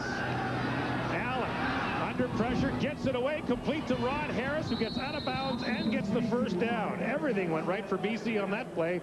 Allen recognized the blitz, hit his guy who got the first down and stopped the clock. And no penalties. It was a good play by Damon Allen because he moved the pocket to the outside. Rod Harris breaks out and keeps moving to the sideline because Damon Allen's moving with him and gets out of bounds. And Harris, unfortunately for BC, is injured on the play as he was taken down hard at the Winnipeg sideline. This would be a huge loss for the BC Lions if it's any kind of serious injury to Rod Harris. Don't forget, coming up Friday night at the half, James Duffy with Eric and Chris will have a recap. What a night last night in the Canadian Football League. The Edmonton Eskimos got smoked again by Hamilton. Yeah, Hamilton proving that they are the front runners in the league. But Calgary may have an argument. They look, they look great last night. You can pencil in Jeff Garcia and Danny McManus for the Outstanding Player Award, and I'm not sure who do you give it to at this point. Wow. You know, I mean, that's a tough one, and both are playing so well, but I sure enjoy watching, and I think the Calgary fans really do. Big crowd there last night. Enjoy watching Jeff Garcia. He's got a great attitude. He's attacks with his offense, and boy, was he on track last night. Rod Harris making his way off, appears to be all right. Harris, of course, was stunned in training camp when he was released by the Edmonton Eskimos. It was assumed by everyone that he would make that team and play with his old pal David Archer. Yeah, no question. I was there. Didn't look like he maybe banged his knee as he went down on the turf, but I was there in training camp at about day 4 for Edmonton, and at that time Rod Harris was being used to just demonstrate all the plays and different pass patterns to the new receivers in Edmonton. And I always was kind of looking at him, talking to David Archer about it. I said he's like an assistant coach. And all of a sudden he was released, which surprised Archer as much as anybody. First down BC from the Winnipeg 47. Allen, pump fake, and now he'll run it. Lots of room, but he stumbles as he gets down to the 42-yard line. David Mava able to bring him down, and now BC with 1:01 to go will have to jump into the hurry-up offense.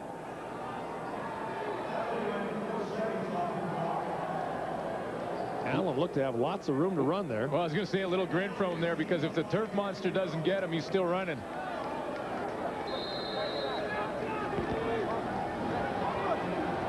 Second and 5. Under a minute to go in the first half.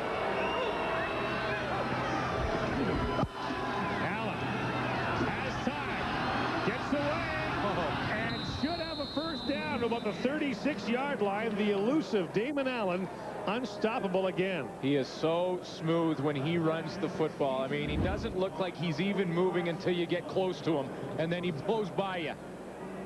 Design play, doesn't like what he sees down the field, and then when he heads up in there, he's just so smooth and can cut on a dime. You know, it's key. When you make that last cut, the acceleration out of it is important. Damon Allen's one of the best.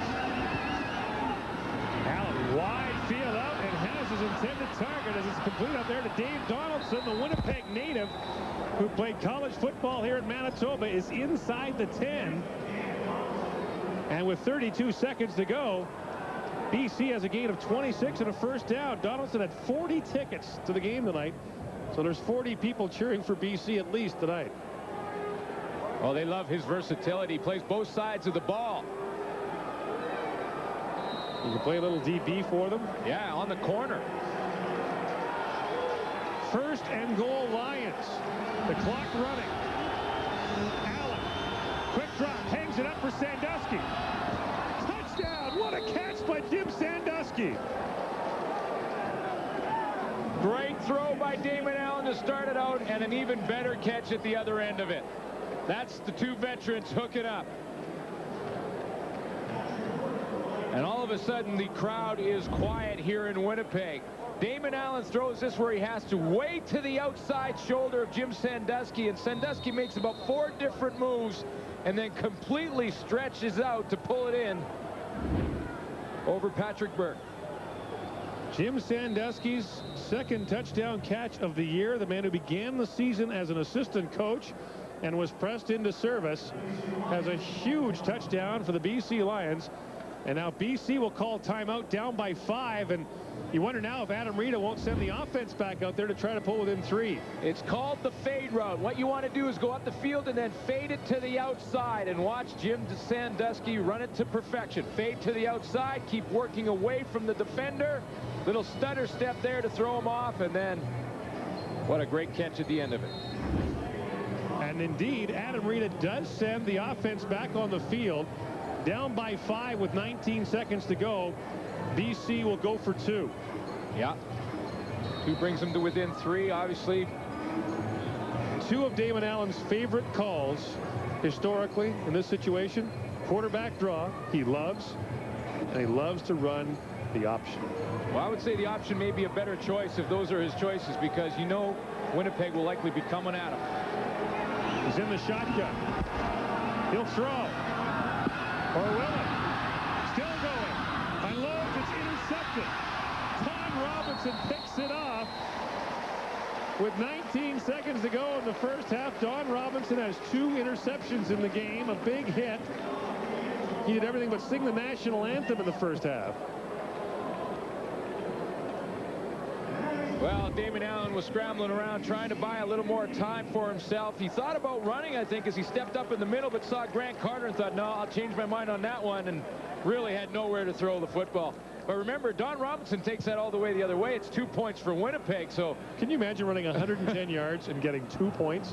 But what a great start to this game for Don Robinson. Right in the hip pocket of Rod Harris throughout the whole play, and then when the ball's thrown, he's right there. Talked about that touchdown for Jim Sandusky. Watch the stutter step at the end of the play, right?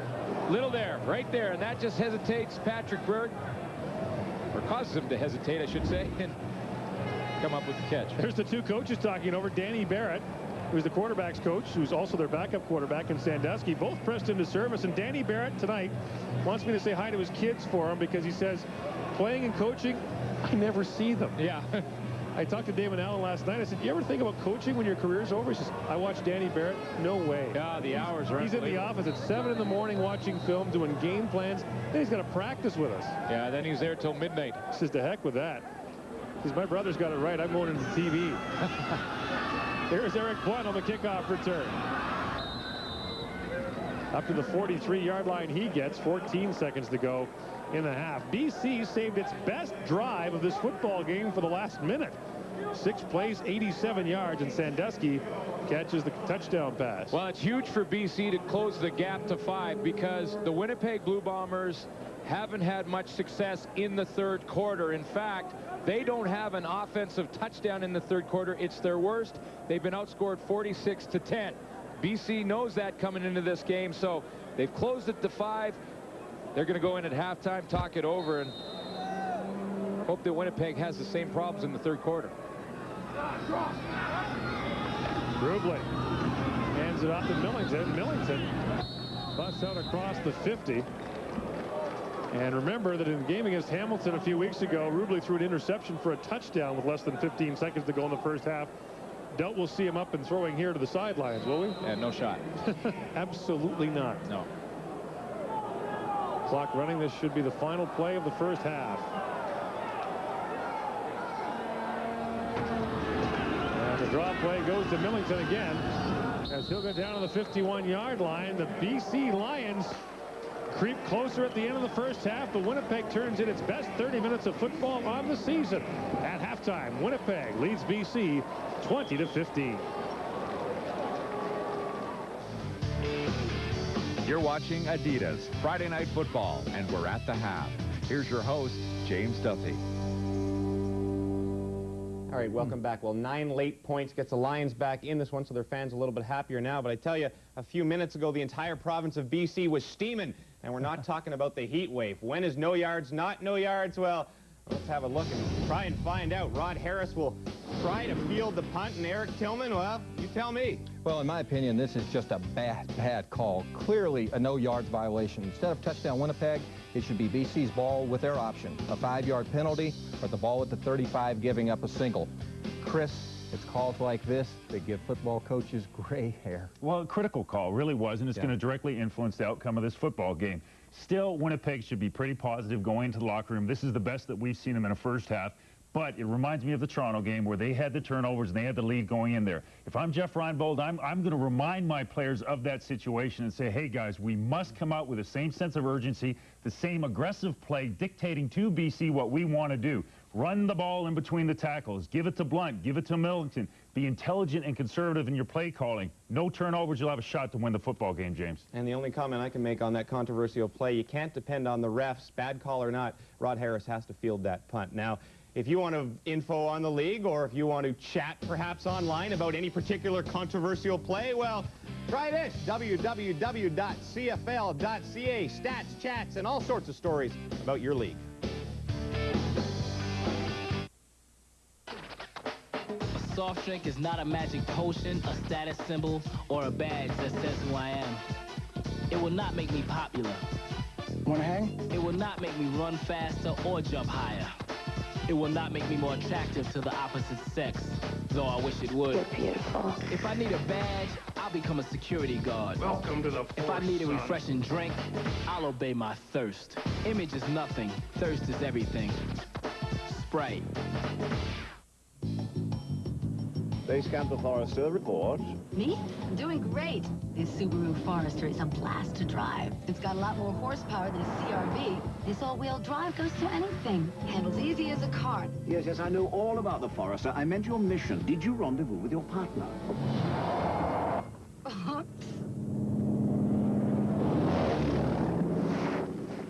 Oh, she's gonna pay for this. Subaru Forester. Sport utility tough. Car easy. Starting your engine is a terrible thing to do. But when you do start your car, there isn't an engine treatment in the world that can give it the kind of protection Slick 50 can, because nothing else has Slick 50's unique chemistry. That's why Slick 50 engine treatment protects so well at startup and keeps on protecting even when you change your oil. You can reduce your engine wear up to 50%. What it takes is Slick 50. I'm a diamond expert. They mark it up, scratch. Up Close is brought to you by Adidas, the official sponsor of the CFL. Dickinson wanted pitch, but he was covered. Now tries the one hop, but there it's intercepted. It is picked off by Maurice Kelly. His third interception of the year. I was looking to kind of make a change. I mean, it was a toss-up between BC and coming here to Winnipeg. You know, seeing as if I played with Jeff before, you know, for a number of years, I know what kind of scheme that he was, you know, trying to put forth here. And, you know, I seen last year they took the right strides to try to have a winning team. Ted Long and Eric Blunt back deep to receive. Here comes the rush. It's blocked. Maurice Kelly got a He's in at the foot race. I look at Jeff as more of a friend than a coach, you know, because we can relate, we can sit down and talk, and, you know, I never really had a relationship like that with a coach before. Up Close is brought to you by Adidas, the official sponsor of the CFL. And Mo Kelly's team leading 20-15 at the half. Now, there were 3 games in the CFL last night, and, you know, 3 very good crowds. In fact, the largest crowds of the season in Montreal, in Hamilton, and in Calgary. And you know what? All the hometown fans went home happy. Here's our pigskin recap.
The handoff, they throw, it's complete.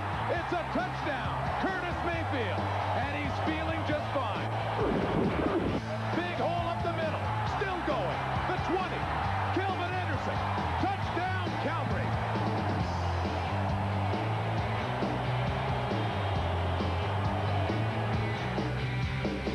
A number of impressive performances last night, but Eric Tillman, none better than Jeff Garcia. Yeah, Garcia is just playing great, isn't he? You know, and it was just a thing of beauty last night. I mean, CFL football at its very best, and Calgary's an offensive machine right now. They're an offensive machine, but the other team that's almost an offensive machine and probably the most balanced team is the Hamilton Ticats. 16-10, second half, 38 unanswered points, beat back-to-back Edmonton Eskimos. I know they're beat up, but they're still good. I like the adjustments they did, and I like mentally they were able to play aggressive through the entire half, made the big plays when they needed to. They're for real. And the Ticats already with a 3-game lead on the Toronto Argonauts, the 2-time Grey Cup defending champions. They can make it 4 next week with our game, Argos, Ticats. And you know what?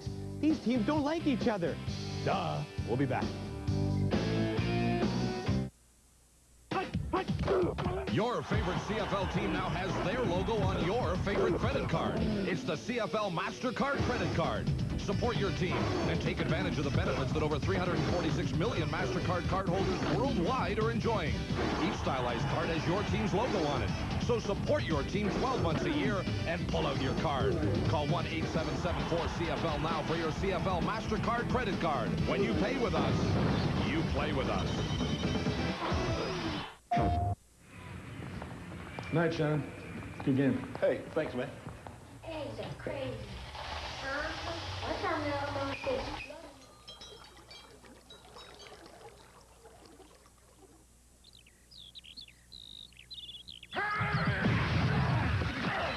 You like late hits? Then you love NFL Extreme. It's a 5-on-5 gridiron free-for-all. PlayStation. Walking out of the door, I'm on my way. Can you tell me just where I'm going? Motivational skills, don't have a clue what to do, but my mind's in motion. Come on, and tell me why you're staring. Come on, it must be what I'm wearing. Come on, and tell me why's it taking so long for you to recognize and stop? Beginning August 24th, TSN will never be the same. This is Gallagher, John Gallagher, and this is the quietest you'll ever see him for 30 seconds.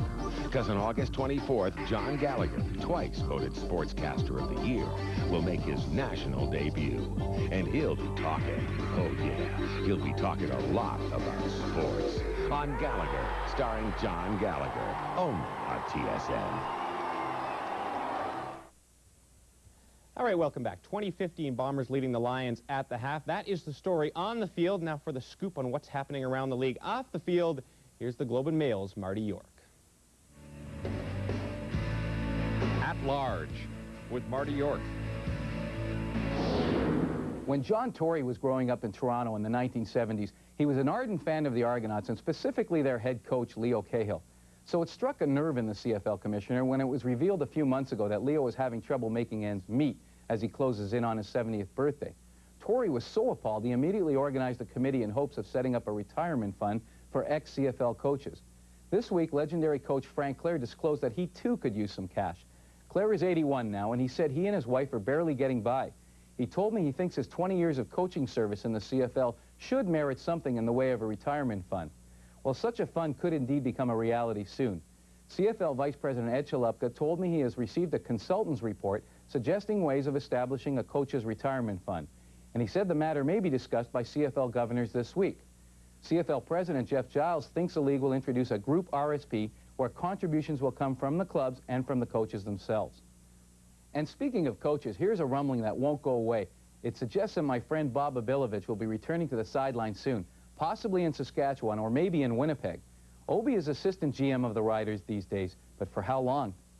And what's this I hear about Hank Olisic resurfacing?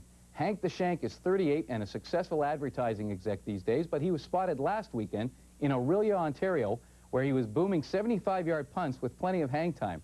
There's more than one team that could use him. For Adidas Friday Night Football, I'm Marty York, and I'll catch you guys next week.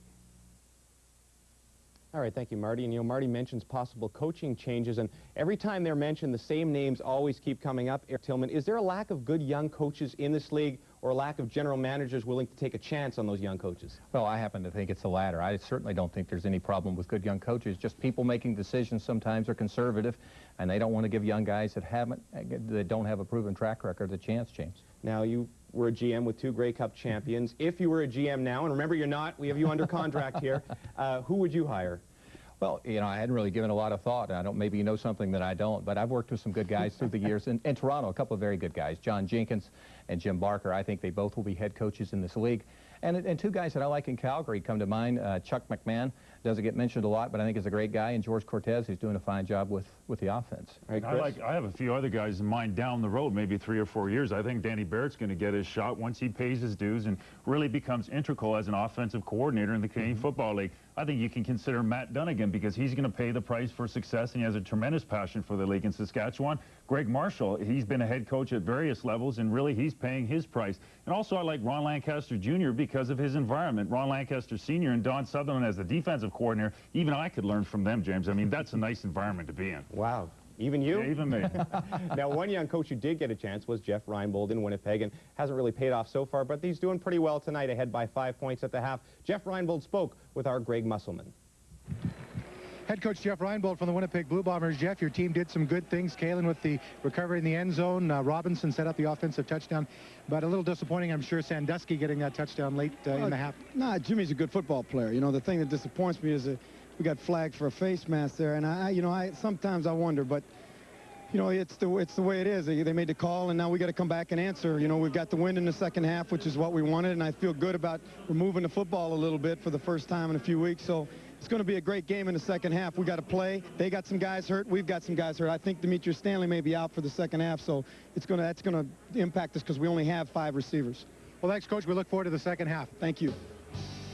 All right, now, you feel like catching a game? Well, unless you have great connections like Tillman and Schultz, you do have to pay a little bit for tickets, but here's how you can get them.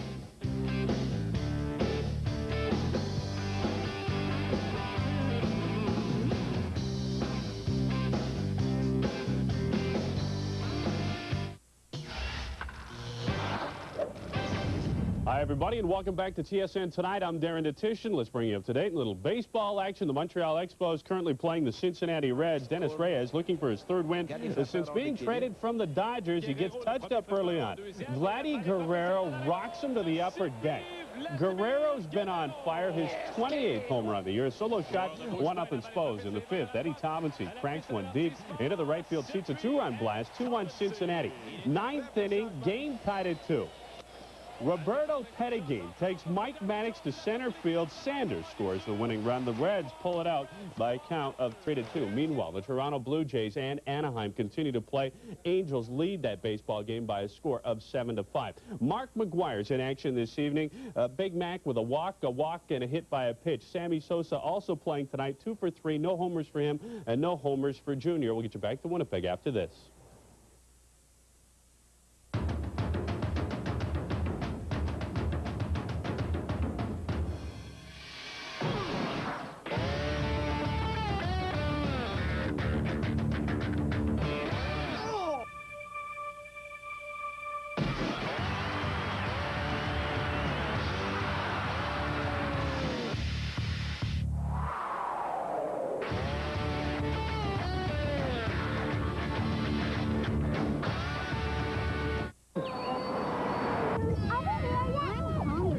Right now, get 20 Timbits for $1.99. And you might win one of 50 family vacations to any of 20 Attractions Canada destinations in the Timbits Family Getaways Contest.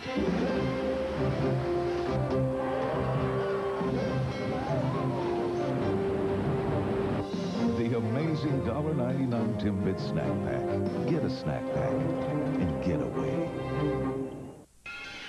When you're a champion, you've got to work night and day to protect your title. Everyone wants to put you to the test, to make you sweat. But if you've got antibacterial odor fighters in your corner and 24-hour wetness protection, the kind you find in new Speed Stick Ultimate Anti-Perspirant, the best Speed Stick ever, you'll be a star in and out of the ring. New Speed Stick Ultimate, tough 24-hour protection. 5 minutes. Your favorite CFL team now has their logo on your favorite credit card. It's the CFL MasterCard credit card. Support your team and take advantage of the benefits that over 346 million MasterCard cardholders worldwide are enjoying. Each stylized card has your team's logo on it. So support your team 12 months a year and pull out your card. Call 1-877-4CFL now for your CFL MasterCard credit card. When you pay with us, you play with us. Adam Rita's team got some tough breaks in that opening half, but trails by 5 with the second half to come. And you see Robert Drummond in the foreground. We'll keep an eye on him to see if he can return from that slight knee injury he suffered in the opening half. Both teams battling injuries here in week number 7. Lou Pasaglia to kick it off as the Bombers will get their offense out first here in the second half. Here's Ted Long from the 25-yard line. Long breaking through out across the 50 and still going into BC territory, and down he goes to the 45-yard line. A big return for the Winnipeg Blue Bombers. Here are the first half comments of BC's Adam Rita. BC Lions head coach Adam Rita, a big lift there from Sandusky and a touchdown. Well, yeah, we just got to keep doing the good things that we've been doing and forget about the bad things. Hopefully our injured guys can come back and play. We got 2 receivers and running back, so we'll find a way though. How about that touchdown? John Kaelin got it for the Bombers. Harris fumbled it. You weren't too happy about that. Well, I thought it was no yards, but I'm just trying to do the best I can to see if they make a call for us, but they didn't. Okay, thanks, Adam. Okay, thank you. Bye-bye. First offensive play of the second half. TJ Rubley forced to take off. He'll pick up a gain of about 4. TJ Rubley wanted Larry Thompson on the play, but there was a blanket on Larry, number 26 on it, and Glenn Rogers. Spencer McLennan into the game now is mentioned at halftime by Jeff Reinbold. Demetrius Stanley, who had 6 catches in that first half, was injured and not able to return as of yet. Draw play, Eric Blunt, and a flag comes down as Blunt crosses the 35-yard line, which should be good for a first down. The numbers from the opening half show Winnipeg having one of its more impressive offensive outings. 120 net yards, 62 passing, 68 rushing. When's the last time you saw a CFL team with more rushing than passing yards in the first half? Yeah, and both numbers obviously low. I mean, you can live with 68 rushing yards, but you need to throw the ball a little bit better than that. Costly penalty here to the Bombers, and we talked about it in the first half. It's illegal procedure. The 13th time in 7 weeks the Bomber offense has been flagged for illegal procedure. Well, we talked about it earlier. We've covered the Winnipeg Blue Bombers a few times this year, and you know what? This offense doesn't look much different than it did last week. No? A little more productive. Not by scheme, it doesn't. Ah, scheme. Second and long. We'll see what the Bombers are scheming here. Oh, wow. Ted Long's scheme was broken up big time by Andre Strode. Woof. You want to give him the underroute and a headache. Andre Strode's going to back up. He plays in between, and then when the ball's in the air, breaks on it. And hello, Ted Long. Winnipeg is going to try a field goal. Troy Westwood from, we'll call it 54 yards out, with Bob Cameron to hold. He's got the wind behind him. As long as there's 54, and that was in the dome. Westwood puts it up, but it is way short. Bounces down at the 2, and now Harris better be careful. Just jumps on the ball, and this time he does get the flag, unlike the play in the first half when Winnipeg was able to score the touchdown, and Harris sarcastically applauds the officials for throwing the flag. So tack on no yards. Well, this has been the problem for Winnipeg, the third quarter. Ryan Bull maybe needs to work on his halftime speeches because they have been spanked big time in the third quarter. 46-10, they've been outscored. They don't have an offensive point in the third quarter. Their only touchdown came on a kickoff return. Yeah, Eric Blunt took one back to start the second half in a game and needs some production. This is when the BC Lions can make some hay. Just a 5 yards, just a 5 yard no yards penalty takes BC out to the 13. Allen's under pressure, and he is down. Tyrone Rogers and Joe Fleming got there. And that's the second sack of the game for Joe Fleming. You know, however, we always have a guy that we like to go talk to before games. Joe Fleming's one of the guys that I like to talk to, and I could tell he was pumped up for this football game. I mean, he's usually pretty calm, listening to music before the game, and likes to chat about different things around the league and different games, but today it was all business. I was sitting on the sidelines before the game and trying to figure out who had the radio on. It was Joe Fleming's little personal CD player. 30 yards away, I could make out the words to the music. Yeah, look at those eyes. Check, check, check, check. That's intensity. Play call before they can get it underway. And the BC Lions back deep into their own territory. Take a time count violation. And this is big time trouble now for the Lions. It's Joe Fleming, who used to play in BC, doesn't mind that one bit. And Joe Fleming's got company in the former Lions club. 12 players in this game for Winnipeg used to play in BC. What, half the roster? Second and 19, Allen's in the end zone. The wrong end zone. Up and chucking, he's got Harris, and Harris takes a huge hit at the 25 from Maurice Kelly. He's got a first down, and Harris is up. Well, we've seen Maurice Kelly in this game take a couple, but he can also dish them out. Oof, a gain of 21 yards, and Harris earned every one of them. Damon Allen buys the time and then throws it right across the middle, and Rod Harris knows when you run in there, you're going to see some traffic. He was injured early. We talked about, he's shaken up now. Well, we talked to Adam Rita, and he said that he had some injuries to get over. Robert Drummond was one. Rod Harris was the other. He was back to start the series, but obviously shaken up again on the hit from Mo Kelly. Robert Drummond has not returned to this football game for the BC Lions. There's Mo Kelly right here. He's going to break up. Look at the run he's got. Yeah, and he's got like an 8-yard run there to set the sights on the ear hole of Rod Harris. You made the point the other day that you think of the big hits like Al Toon of the Jets, you know, being helicoptered to one. The hits when guys' feet are planted are the big ones. That's the toughest hits. I mean, that when both guys are planted on the ground, those are the ones that hurt the most. First down, BC.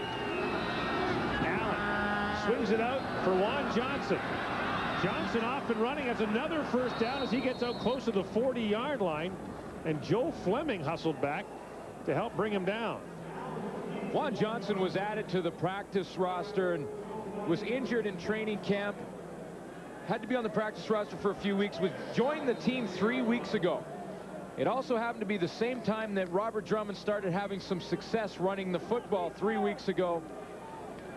But coming into this game, Juan Johnson had not seen the ball. He was starting to get a little frustrated. Allen rolling out under pressure, and he is sacked by Grant Carter.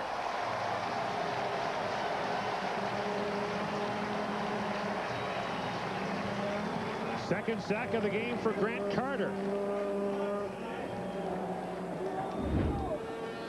Here goes Grant Carter. He's got to stay wide. It's a tough position to be in. You got to stay wide. Juan Johnson's going to try and block him. And Damon Allen just never had a chance. Well, Carter's got to keep contained and then keep working back towards the football. He's got the dual role there, and he does a real nice job of it. Loss of 9 for BC. Against the blitz, they set up the screen pass to Johnson. Juan Johnson gets out to the 39-yard line, close to the original line of scrimmage. But it'll be 3rd and 10 for BC as the Lions will be forced to punt.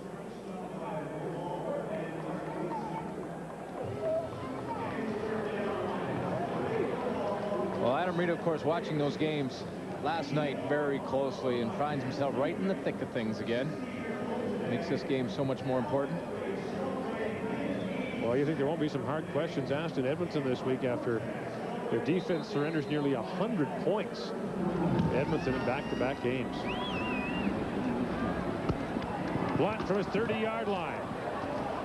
Spinning his way ahead. Blunt gets up to the 40. An 11-yard return of a 43-yard punt. Eric Blunt and the Winnipeg offense will go to work. What did he do? Friday Night Football returns after that. Play Safeway's $1 Million Touchdown to Win for your chance to win $1 million. If your name appears, it means you have won the Minolta Dimage digital still camera with built-in flash, 1.8-inch color LCD monitor, and 64-image storage. A great way to break into the world of digital photography. Dimage from Minolta. It's great fun. Or a set of Revere Pro Line cookware from Corning. Designed for durability and a lifetime of use. Retains moisture, flavor, and nutrients while cooking. Corningware, a balance of practicality and performance. Enter your ballot at your local Safeway Food and Drug today.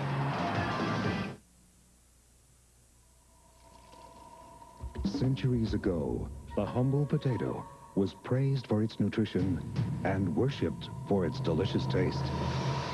Discover the new golden standard that's making modern history. Introducing McCain Home Fries. All the deep-fried flavor of your favorite fry. Crispy outside, moist potato flavor inside. Crispy McCain Home Fries. They could change history. Taste it and believe it. This weekend, the Tour's best are aiming for major glory at the 1998 PGA Championship. Catch third and final round drama live from Seattle. The 1998 PGA Championship. See it all on TSN. Well, I'm all for modernization of the game and all. Playing ball on artificial turf is like see this? Playing on a giant toupee. This is the real thing. Major League certified stuff. That ain't right. Expos, Reds, TSN, Saturday.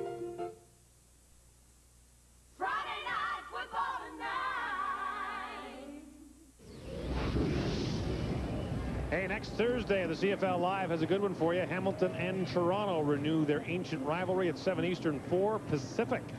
The 6-1 Ticats. See, Eric Bigos had a nice debut for Toronto as their new field goal kicker. Yeah. Here's Eric Blunt. And he is the blunt object as he moves ahead for a gain of 3. And you talked about getting production on first down. That has certainly been a factor in Winnipeg's offensive output tonight. Well, yeah, it really does help a young quarterback to the league. Not by age, but he is young to the league, and it helps when you get in a short situation. He can run the ball now. And defenses have to respect both the pass and the run. Remember, too, that Winnipeg really has had to change some of its offensive looks. With Demetrius Stanley injured. Look out! The buck is under pressure from Troy Alexander. And Rubley gets gets out of bounds. Whirling Markham up at the 51-yard line. And that should be good for a Winnipeg first down on a gain of 8. T.J. Rubley will be a good quarterback in this league in time, and that comes by making decisions. He saw the pressure coming early and in an instant decided to peel out of there, try and get what he could. Make those decisions in a split second. It looks like a blur in front of you the first few games. Try driving with your hands over your eyes. Yeah. Partly open. Here's Blunt. Troy Alexander jumps on his back as Blunt gets a gain of a couple close to midfield. Now this is what the BC defense wants. They want second and long situation. They can send some pressure now, some stunts up front, try and get a man free in the face of T.J. Rubley. Give him some different looks. Got to make those quick decisions, and this takes a split second for Rubley to see no shot to throw the football, get out of there and see what I can get. Early in the season, he was holding on to that ball and getting sacked. Second down. Rubley over the middle. Larry Thompson incomplete, and a flag comes down right near the line of scrimmage. It's right at midfield. Larry Thompson was the intended target for T.J. Rubley. Here's the call. Holding. Winnipeg number 58. Decline. Third down. Todd Furtick was called for holding. Another one of those ex-Lions playing for Winnipeg. Second and long plays into the BC defense. It's exactly what they want. Any defense, really, huh? Absolutely. Pin your ears back, go get the quarterback. He has no choice but to throw it. The only one you can throw in there as a wrinkle is maybe a screen draw. That's about it. Rod Harris back at his 10 to receive the punt from Bob Cameron. Harris sees it bounce in front of him, and it's going towards the end zone again.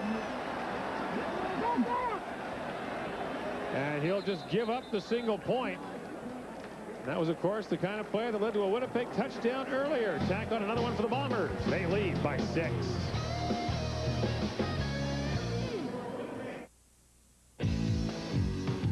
Hey, Mom. Hi. Can we order pizza? Okay. Time for McCain. McCain Rising Crust Pizza. The pizzeria pizza from McCain with a rising crust that bakes up fresh in your oven to deliver a perfect crust loaded with more toppings than ever. Great pizza. Where'd you get it? Oh, just a little place around the corner. Rising Crust Pizza, delivered by McCain. This is where love means nothing. All the world's a stage. Everyone's a number. Lines are at fault. Silence is painfully loud. This is where the best come to play. DeMaurier Open Tennis begins Monday. TSN. When you're a champion, you've got to work night and day to protect your title. Everyone wants to put you to the test, to make you sweat.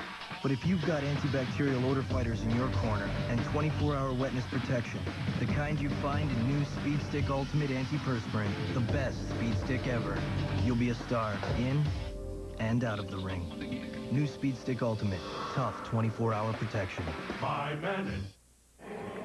12-year veteran Jamie Terrace knows what a BC Lions Grey Cup ring looks like, but not many of his teammates do. Terrace is one of only 3 BC players remaining from the Lions team that won the '94 Grey Cup. In fact, the Lions have more players from Edmonton's '93 Grey Cup team a year earlier.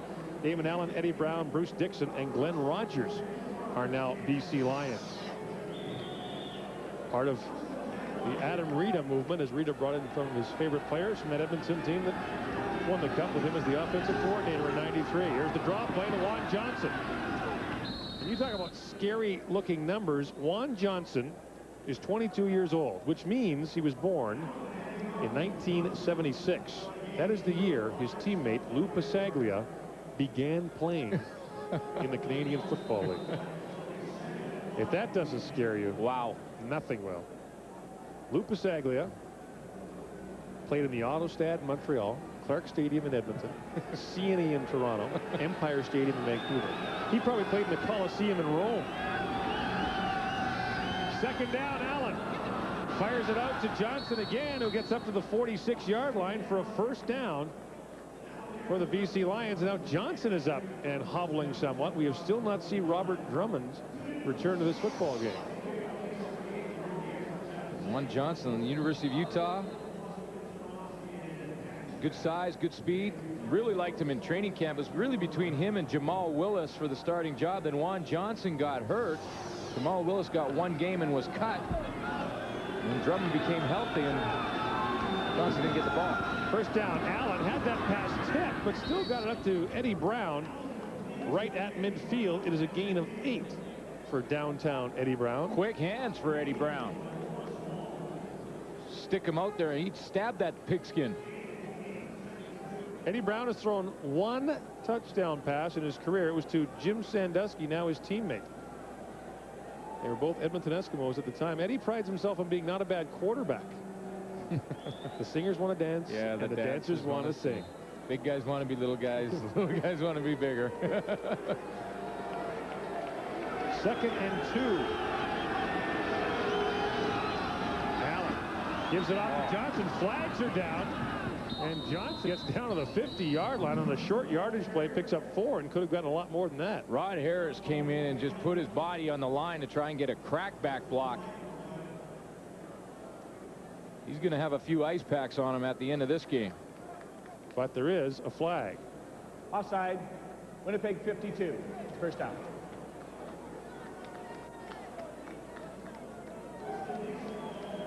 Meantime, Robert Drummond watching from the sidelines. Greg Musselman reporting that Drummond will return to the football game. And right now, the Lions moving the ball without him. 5 minutes to go in the third quarter. BC with a first down at the Winnipeg 50.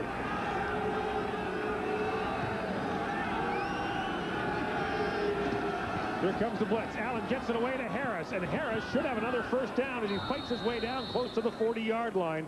And again, great recognition by the veteran Damon Allen. Yeah, and Rod Harris, who's taken a few licks in this football game and had to go over the middle for that football again. Credit the toughness of Rod Harris. You take a few bad licks, and it's a little tougher to go over the middle, but he knows he's going to get hit. This time it's Nick Ferguson's turn, along with Wesley Lacey. Comes up with another big catch. Harris now checks out of the game on 2nd and inches as the short yardage team once again comes in for BC. Flags are down, and it looked like the right side of the BC Lions offense moved early. There's Lee Johnson, the defensive coordinator for Winnipeg. BC 55. BC did jump. It was Doug Davies who went. And now, instead of 2nd and inches, you're looking at 2nd and 5.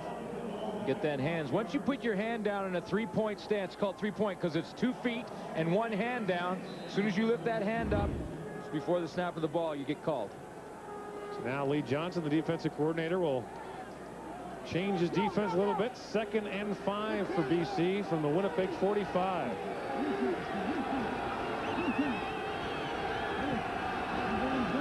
Here comes the blitz. Allen sees it, looking for Harris, and he's got it inside the 20 and down to the 17-yard line. Rod Harris is being shaken up on every play, and Damon Allen has taken some huge hits, but they connect there for a pickup of 26 yards. Damon Allen's seen it a couple times in this football game. It's the all-out blitz. Maurice Kelly coming from the outside on the safety blitz, and when the safety comes, the middle is wide open. All you got to do is throw it down there and hope that your receiver can run under it, because he's reading the same thing. Rod Harris is a veteran, sees there's no safety in the middle, catches it twice, but hangs on. And a first down to the Winnipeg 19-yard line.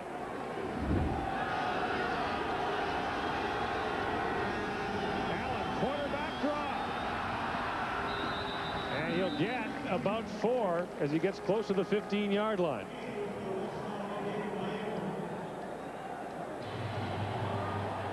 And this is the feeling in BC that the offense will get better if they can get Eddie Brown and Rod Harris clicking. And Brown knows very little of this BC offense, but did say that Adam Rita hasn't changed much in nomenclature since they were last together, that the Adam Rita terminology remains the same. And he's worked with David Allen. Second and long. Allen steps up down to the goal line. Incomplete for Rod Harris.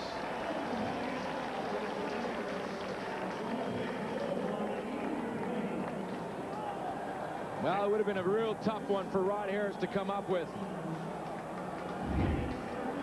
Damon Allen leads it out in front of him. He has to lay out, get horizontal. Did hit him in the hands. That's a tough catch. And about 10 yards away, Eddie Brown was pleading with Damon Allen to throw him the football. Eddie Brown, one of the great lines ever uttered in a football huddle, asked, what pattern do you think you can beat that guy on? Said, any of them. Pasaglia on for a 24-yard field goal. It is good. BC creeping closer, down by 3 with 2:15 to play in the third quarter on Anita's Friday Night Football. Play Safeway's $1 million touchdown to win. If your name appears, you won a fabulous trip for two to Puerto Vallarta, Mexico. You'll stay at the Villas Vallarta Hotel and fly Air Transat, all courtesy of World of Vacations, Canada's #1 tour operator to the sun. $1 million touchdown to win at Safeway Food and Drug.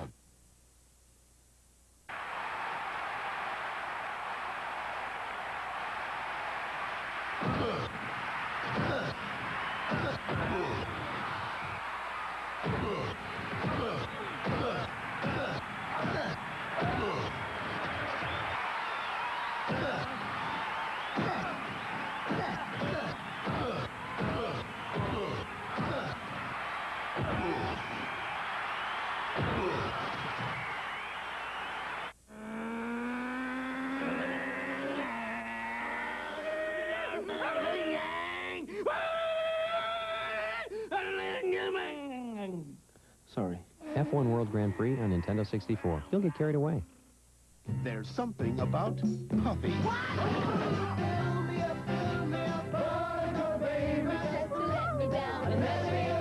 There's something about Mary. Play Safeway's $1 million touchdown to win for your chance to win $1 million.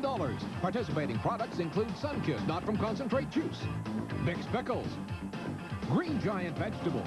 Now there's a million more reasons to shop at Safeway, today's better way. It's a bird. It's a plane. It's both, actually. It's Buzz, the Bomber mascot, who came skydiving into the stadium at halftime. How good is that? Well, you know, to me, it's risky to skydive at the best of times, but I don't know if I put that big suit on and... Is that any good? Of course, I guess, you know, when you think about it, if something happens, he could start flopping. Yeah. Good luck in that costume.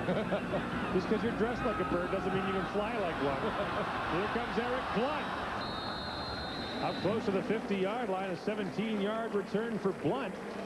And Winnipeg will once again have good field position. And how much more punishment can he take? Well, between him and Rod Harris, there's going to be a shortage of ice in Winnipeg. Not really showing any ill effects of the pounding that he's been taking. 9 carries for 40 tough yards. Done a nice job on the return game as well. Yeah, punt returns and kickoff returns. Yeah. He'll make his way off the field now as Millington remains in as the lone back. First down from the 50. Here's Sean Millington. Fighting his way up close to midfield. They have a gain of 5. Under 2 minutes to play in the third quarter. The Bombers surviving what has been historically their worst quarter of the season so far. Now they still need to score in this quarter, though, to break that streak. Score offensively, that is. Jeff Reinbold, the director of football operations, head coach and offensive coordinator. Well, you know, I mean, when Joe Pow left, people were asking him, who are you going to hire? And he said, no one wants the job. That's a good sign. 2nd and 5. Here comes the BC blitz. Rubla gets away for a moment. Johnny Scott got in there. So did Dave Chaters. Well, you know, the reason he said no one wants the job is because of the situation here in Winnipeg. I mean, you're 0-6 to start the season. Your offensive coordinator resigns. What coach in the world is going to say, oh, yeah, I'd love to take a step into that hornet's nest? I'll be right over. Yeah, I mean, they're hanging by a thread as it is. And aggravated T.J. Rubley comes off to talk to his coach as Bob Cameron will come on to punt. And Jim Sandusky will have to return the punt with Rod Harris shaken up. Just what the 36-year-old Jim Sandusky needs to return to his punt return days of about a dozen years ago. And they're kicking it away from him, the ultimate compliment. Cameron sees it roll into the end zone again. It'll be another single point for Winnipeg, but you have to think maybe the Bombers wanted field position instead of the point. Yeah, absolutely. And you know Bob Cameron's going to be disappointed. We talked about Jim Sandusky returning that punt. I'm sure he walked up to Coach Reed and said, Coach. Rita said, yeah, Coach. Said, what do you want me to do? He said, just catch it in the air. I'm not really worried about a return. We're running short on manpower. But that's what he'll give you. We control the football, particularly on inside cuts. You've got to be able to protect it, okay? It needs a full 3 seconds to protect it. Third quarter, not looking good for Winnipeg. Turn it somehow to help those guys inside. Let's get that done.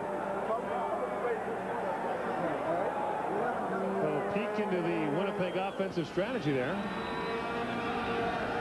Here comes the Bomber blitz.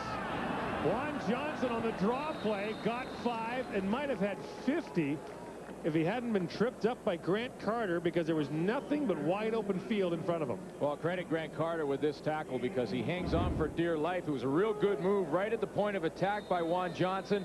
He gives him a shake right there. That freezes him.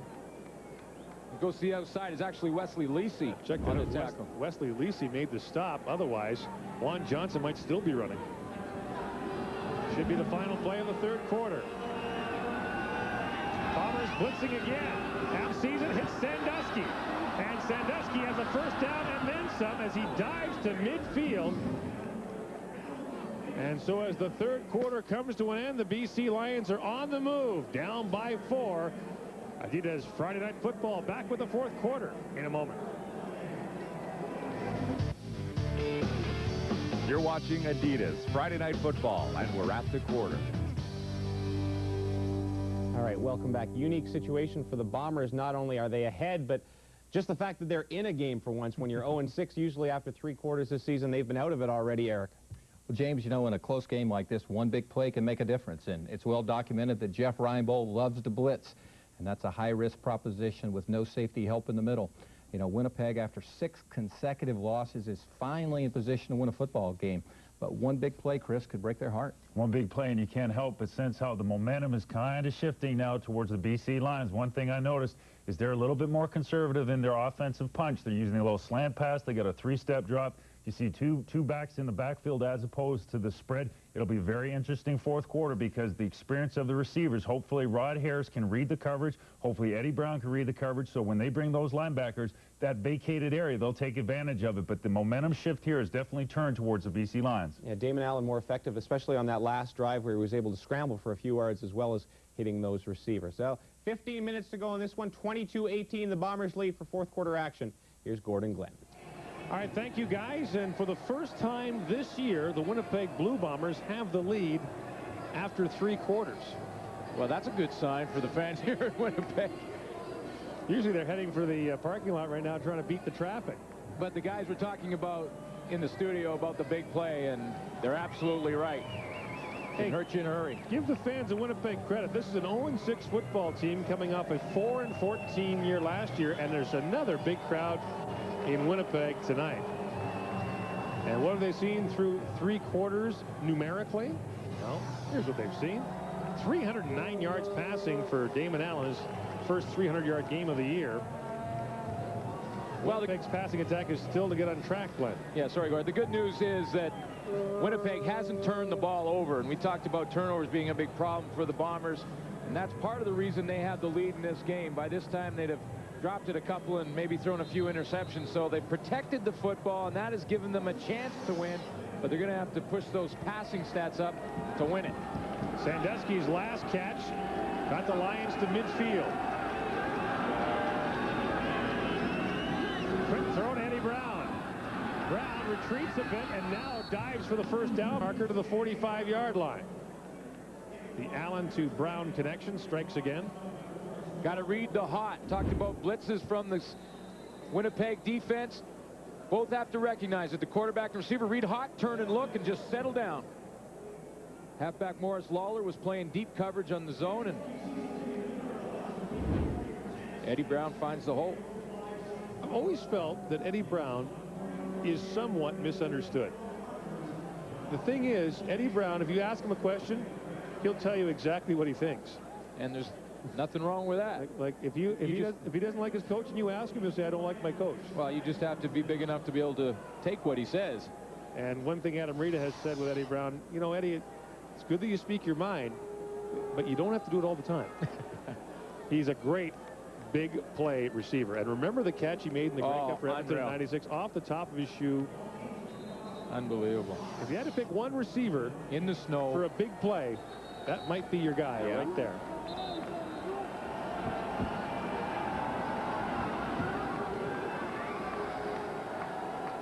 Second clock will be reset for Damon Allen and the BC Lions. It's 2nd and millimeters. Good waist down here. Talk about waist down. A little play action. Make it and go deep. Nope. They never do that anymore.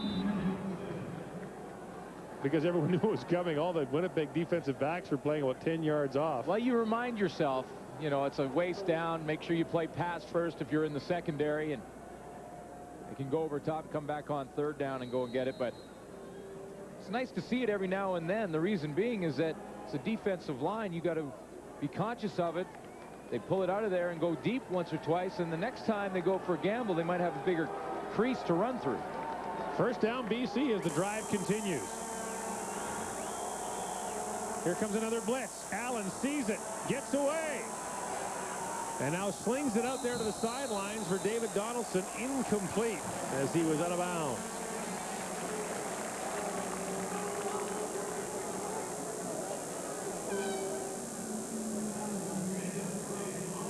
Donaldson was definitely on the sideline. Damon Allen just threw that one a bit too far to the outside. Donaldson was sitting wide open.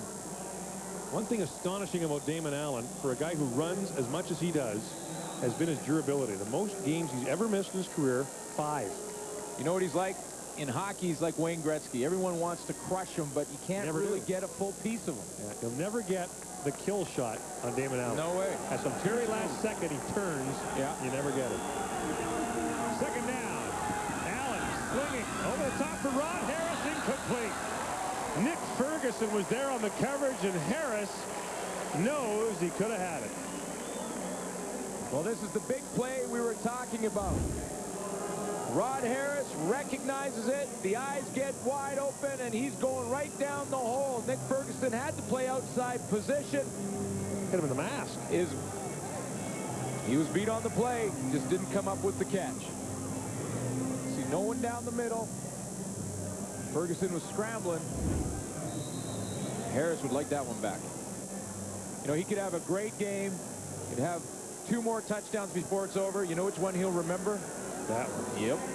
Lou Pasaglia to try a 51-yard field goal.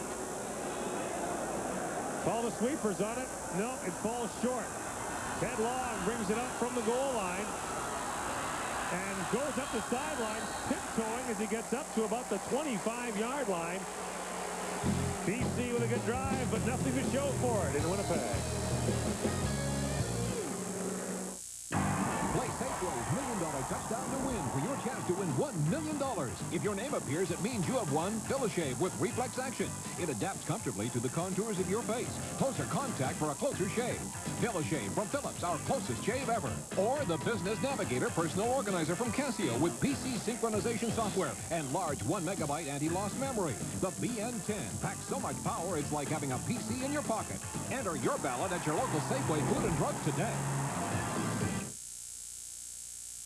Walking out of the door, I'm on my way. Can you tell me just where I'm going? Motivational skills, don't have a clue what to do, but my mind's in motion.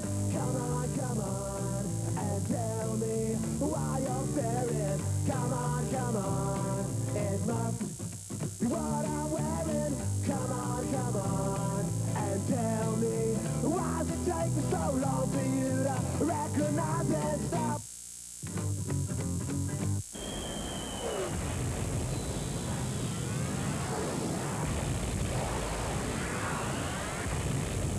break through to the new world of Mach 3 from Gillette, the first triple-blade shaving system. 3 blades specially positioned to shave progressively closer. You take 1 stroke, it takes 3. So you don't have to shave the same area over and over, which means less irritation. 3 blades, fewer strokes, less irritation. Mach 3 from Gillette.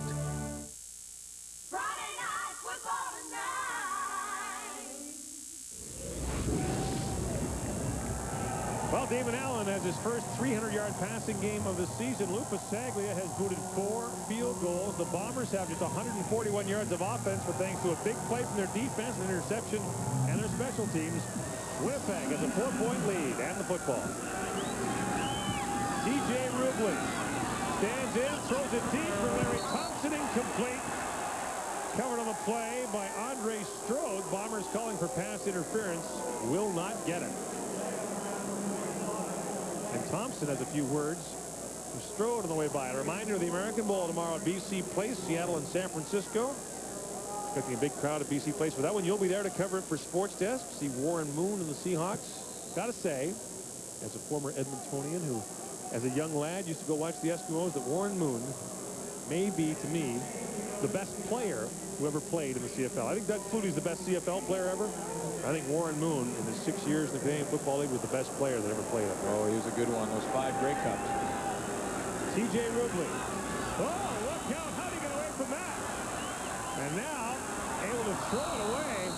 How did Rubley get out of there? I think the pocket got squeezed right into it and popped him out. Get your miner's hat on there to get through that maze. The pocket just kept collapsing around him. Dropped back in there, and it was just a straight push by that defensive line. Benefield right in the middle of it on Mihalik, pushed him right back into Rubley, and that forced Rubley another 8 yards deep. Brings up 3rd down. The Bombers will be forced to punt as Sandusky is once again back to receive the kick from Bob Cameron. Jim Sandusky say, I'm coaching, I'm playing, and now I'm returning kicks. This is not how I planned my retirement. If he starts covering kicks, that's when he'll start to play special teams. He'll retire on the spot. From the 41, here's Sandusky. Oh. Wayne Weathers just threw him down hard, and flags fly. Perhaps in deference to Sandusky's 36 years. The officials giving him a break. BC with good field position that should get better.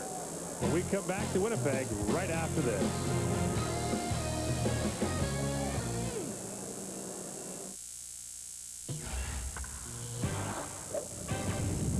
Hi, everybody. Welcome back to TSN Tonight. We'll get you back to Winnipeg in just a moment or two. The second round of the PGA Championship went today. Let's bring you up to date. Vijay Singh, he was absolutely torrid on the front 9. He finishes on the par 3 9th. He would tap in for par. Singh is at 4 under. Tiger Woods gets off to a rough start. Well, as Ernie says, he's got it dialed in.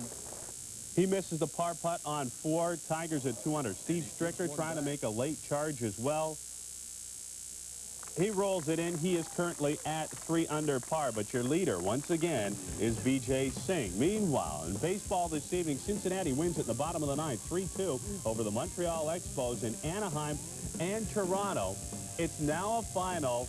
Angels win it by a count of 7-5. So much for the Toronto Blue Jays and their 5-game winning streak. A reminder, Sports Desk coming up after the football game. We will get you back to Winnipeg Stadium after this.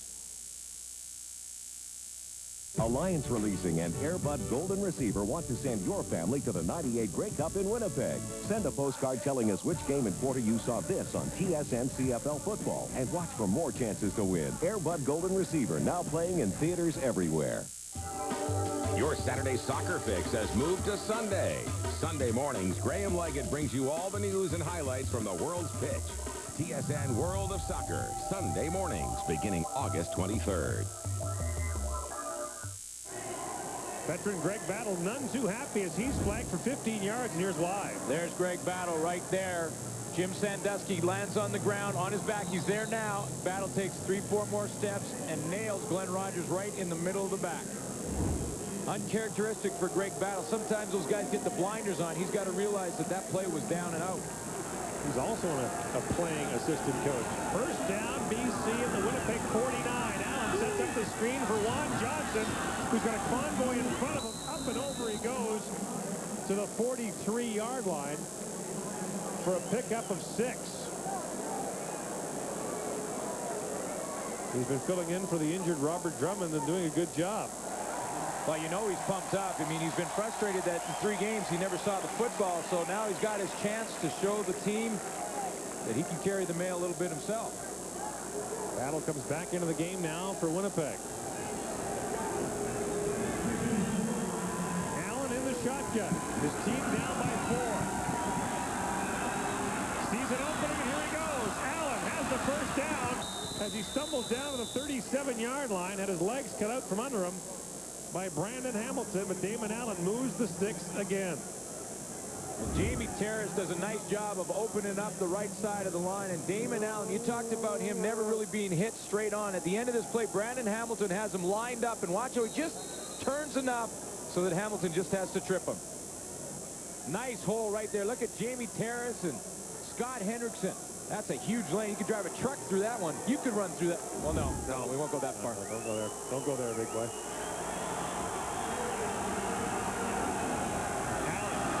For Sandusky, wide open Sandusky, close to another first down as he gets to the 26-yard line. And there's a flag down on that play.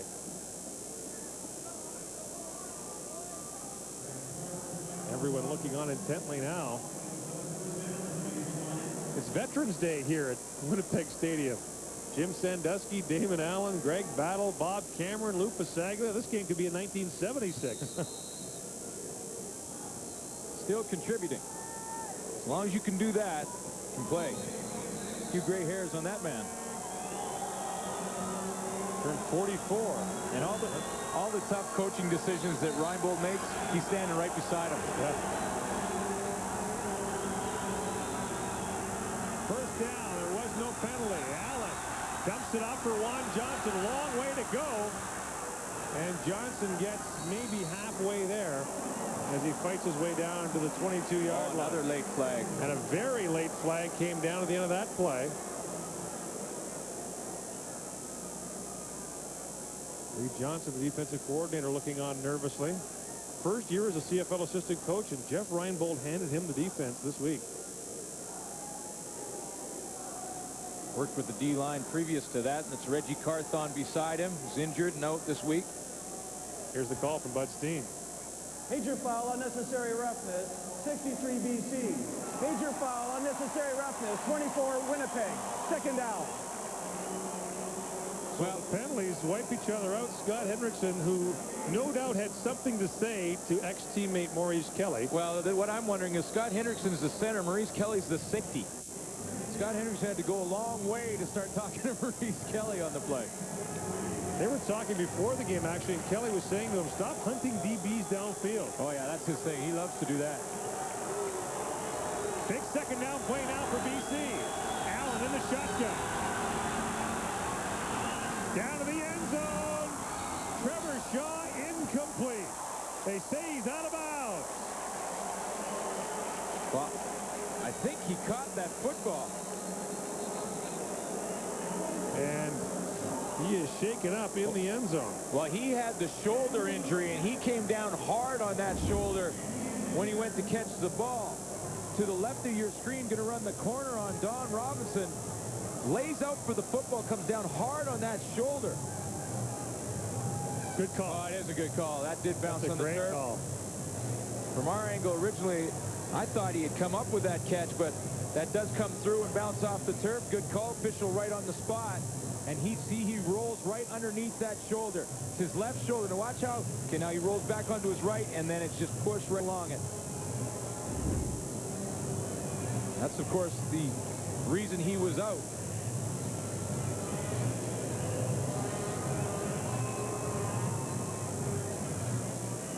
As he slowly makes his way up, Lou Pasaglia will come on to try the field goal that can bring the BC Lions within one. Back with more after this. Pop, talk to me. Have you seen this script? It's got us talking about 7 essential nutrients, complex carbohydrates, low in fat, things our characters would never say. So you talk about nutrition. Hey, we're not salesmen. We're artists. Absolutely. We have a certain artistic integrity. Okay, have a look at your contracts. Under salary negotiations? Pop, those are a lot of zeros. 7 essential nutrients. Snap, crackle, pop, nutritious. CFL football is one tough game. Touch football is one fun game. Football Canada and Football Ontario invite you to have some fun. Join one of the many adult touch football leagues across Canada. The Canadian Football League, along with Molson Canadians, support their efforts. Call Football Canada or Football Ontario and get in the game. Welcome to Nanaimo, home of the bar, and Vern Goldsberry's Midas. Vern is an honest guy, and it's got a breath that's very minty. Hi, I'm Vern Goldsberry, and this is my family. And Midas does a good job at a fair price and has a nice current selection of magazines. Car care, dental care, it's all about trust. Vern over there at Midas, he saves me quite a bit of money. It's not like I'm a philanthropist. Right now, Midas is offering our famous front or rear disc brake service package for the incredible price of just $99.95. Midas Car Care, it's the way it should be. We mentioned Veterans Day, Alan Pasaglia and Brown having pretty good days. The Bombers haven't done much offensively, but they're clinging to a 4-point lead that may shrink here as Lou Pasaglia comes on to try a 30-yard field goal. He's 4 for 5 on the night. He's had upright problems this year. He keeps hitting the post. Puts it up and good. And BC creeps within one with 8:42 to play in the fourth quarter. It's 22-21 Winnipeg. Good comeback story by Louis Pasaglia. We talked about his age, but he's also getting the job done. He started the season slowly, 2-7 to get going in his first 3 games, and then in his last 3 he's gone 8-10, and of course doing pretty well tonight also. He was reading a novel on the sidelines before the game. Just sitting there reading a book. So what's the deal? He says, I do that every time. He says, I've been around so long. He says, what am I going to do? Figure something out in the pregame warm-up I haven't done in the last 23 years? Yeah, he's seen a few situations in the Canadian football. No kidding. So Jeff Reinbold's team, after taking a lead into the fourth quarter for the first time, has seen that lead shrink down to 1. The offense has scored 1 touchdown, but it was set up by an interception by Don Robinson that took them down to the 9-yard line. Yeah, and they have 8 first downs in the game, and you know what? That wears on the defense, and it's right around this time in the game when your defense starts to get tired. Greg Battle and the rest of the boys on the defensive side of the football need Ruby to put a couple first downs together. Eric Blunt takes the kickoff at the 13-yard line. Blunt spun around, gets up to the 33 before he's brought down by Noah Cantor. So the Bomber offense will go to work, and T.J. Rubley has not completed a pass in the second half. He's 0 for 3 passing in the second half. And he'll need to take some time off the clock here first, get some field position, and then if he can, score some points. Yeah, they need to move the football. They need to put together 3 or 4 first downs just to get the defense around from anything. Billington on the sidelines now as Blunt's in there. Eric Blunt on the first down carry. Joe Fleming stops him as he gets up to the 41-yard line for a pickup of 3. And the crowd kind of getting on the Bombers here again. Well, here they are in that second and long situation. Takes Blunt pretty much out of the picture unless they release him out of the backfield and make him a receiver now. You know the Lions know that as well as we do. They'll be up here and they'll be saying, let's go get him. Under 8 minutes to go in the fourth quarter. Rubley guys it out there for Ted Long, who's got the catch. Oh, to the 41. That will leave Winnipeg a yard short of a first down. And decision time for Jeff Reinbold. They'll measure, but boy, it's a tough one to call. First catch of the game for Ted Long. What do you do now at your 41? You go. You do? Oh, unless it's into the 1.5, 2-yard zone, you go. It's less than a yard. You go. And Reinbold will. If you're ever going to give your offense any confidence, This is how you do it. Millington brings the play in from the sidelines as the buck checks out. And this is a gigantic play now for the Winnipeg Blue Bombers. They've given the ball away 31 times, including 10 times on downs, but that time the third down gamble is good and the sticks will move. You wonder how much Reinbold can handle on his plate. I mean, you're trying to bring players in, you're trying to do contracts with new guys, you're trying to run the football team, and now you're coordinating the offense. Talk about long hours for coaches. Oof.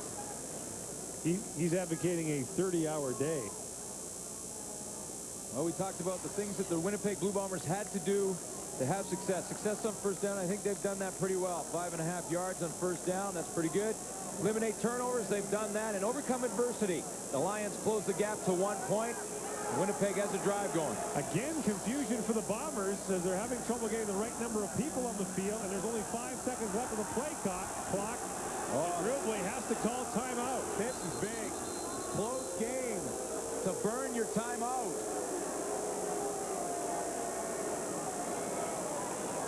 The buck comes off now. Winnipeg number 12. And they actually don't call the timeout. They take the penalty. It'll be 1st and 15. Well, the good news is they still have their timeout. The bad news is 15 yards to get another first down. And once again, the buck is late coming in now, and there's only 12 seconds left on the play clock. It's again a scramble for Winnipeg. No one knows the play. They get it off. Screen pass for Eric Blunt. Blunt close to midfield as he slides up to the 53-yard line. He'll be very close to the first down. Interesting look by T.J. Rubley. You know what? There were 3 people on the field that actually knew the play. T.J. Rubley, Craig Hendrickson, and Eric Blunt. The rest of them were wondering. Rubley sprinting there to the sidelines to get the play now. When's the last time you saw a quarterback run to the sidelines to get the play? Well, you know, he had Joe Paupow signaling plays to him before, and now Jeff Reinbold is calling a play, so changes things up a bit. But hey, play worked. Only 3 people knew what it was. It is a first down now for Winnipeg. You know what likely happened on this in that situation? T.J. Rubley probably called his own play. He was scrambling around. No one really knew what to call. The buck was trying to bring a play in. T.J. Rubley waved it off, called his own screen.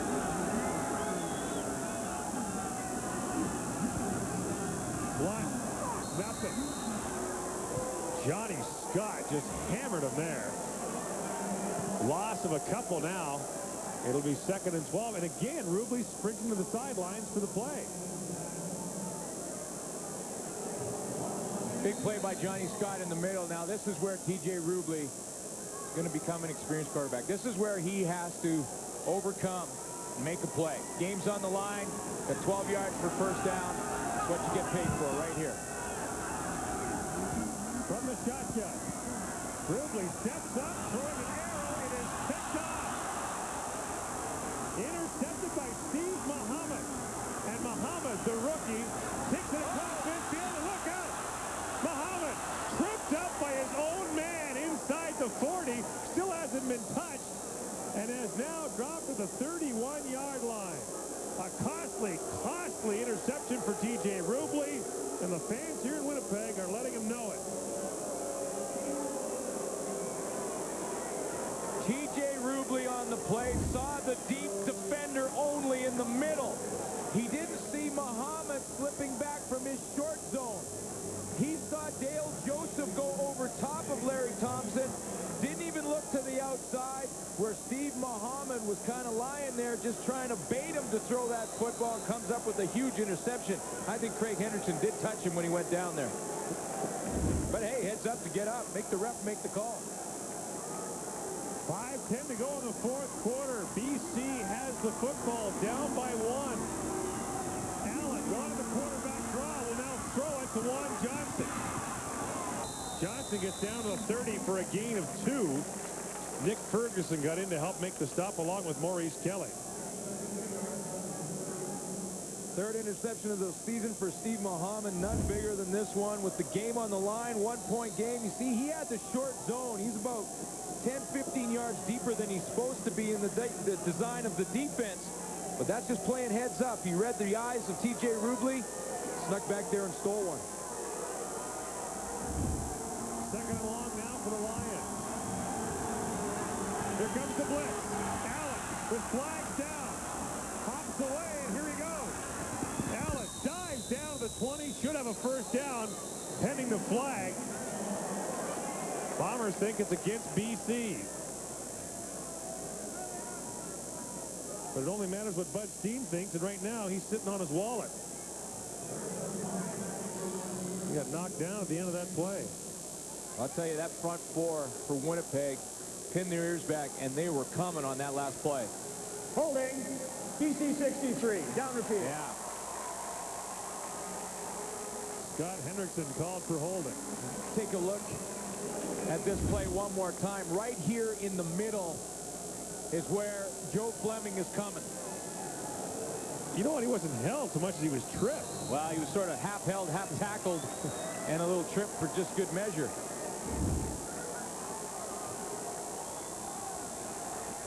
Second and 19. Crowd on its feet. Allen wants to take off again. Here he goes. And he stumbles ahead to the 33-yard line, gets close to the original line of scrimmage.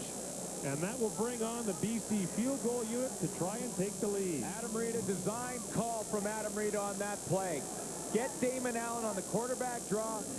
Take advantage of the aggression from that front four for the Winnipeg Blue Bombers. This is a design play all the way. Look to your left and then just take off up the middle. All you want to do in this situation is get Louis Pasaglia in a little better field goal range, try and get the winning point. Or the go-ahead points, I should say. Kahari Jones will hold it just inside the 40. Gets it down. Bad placement, though. And now Jones is taking off. Trying to throw it to Pasaglia. It's incomplete. And a flag comes down at the end of the play. Jones was hit by Joe Fleming. And the flag is right next to Fleming. Oh, boy. Now, it was 3rd and 11. Grant Carter is beside himself.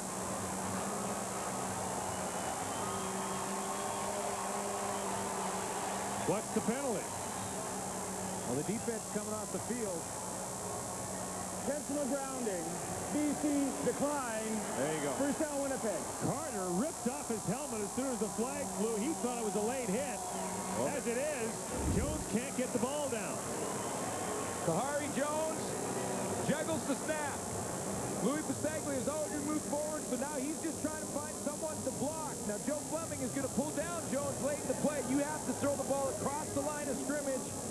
There's no receiver in the area to not get the intentional grounding penalty. Kahari Jones, who had lost about 15 yards by that time, didn't cross the line of scrimmage with the football. But there's been a couple of close calls, late hits. Think back to the great battle on Damon Allen hit. That's why Joe Fleming got up immediately and was talking to the official. Hey, let's keep it going, baby. Now, there's been a long conference with the officials on the field. The ball is being spotted at the 33-yard line for the Winnipeg offense to take over. But they're still meeting down there. Well, decline penalty goes back to the original line of scrimmage, even though Kahari Jones was about 25 yards deep when he finally threw that one away.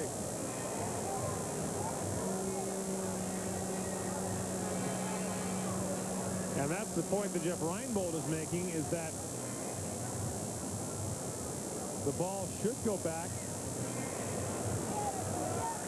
to where they threw the incomplete pass, and that is, in fact, where the ball is going.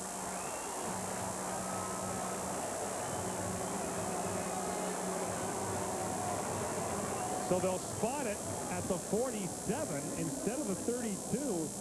Winnipeg gets a free 15 yards with 3:36 to go in the fourth quarter.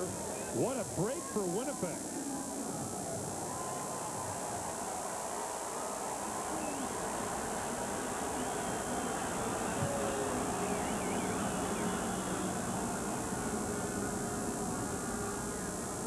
Eric Blunt in the backfield.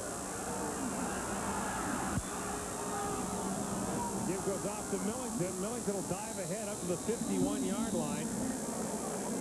A gain of 4 on the play. Rubley comes to the sidelines after every play now. And you know what? I know some of the NFL players who are in for the American Bowl in Vancouver tomorrow are watching this and going, what's with that guy? But coming to the sideline, it's a long run in the Canadian Football League. Fortunately, he's got the 3-minute warning. He can take a break, and so will we.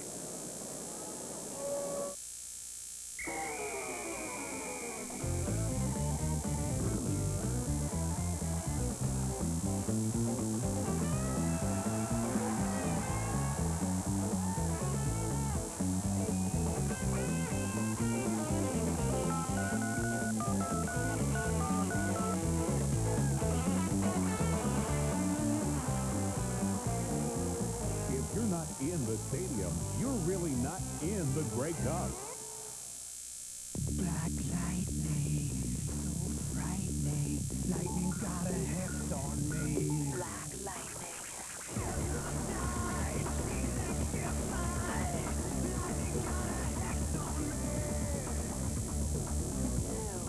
Black lightning. Give your thirst the heebie-jeebies.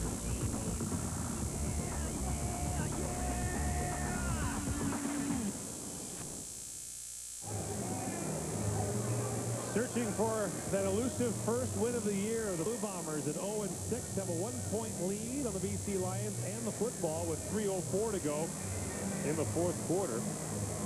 Winnipeg with a win here tonight could pull within 4 points of Toronto for third place in the East. Winnipeg goes to Edmonton next week. The Eskimos reeling after back-to-back losses to Hamilton. Remember that with the crossover playoff format, Winnipeg's not only looking at the East Division, but also at the West Division. As soon as this game is over, don't forget Sports Desk coming up with Darren and Gino.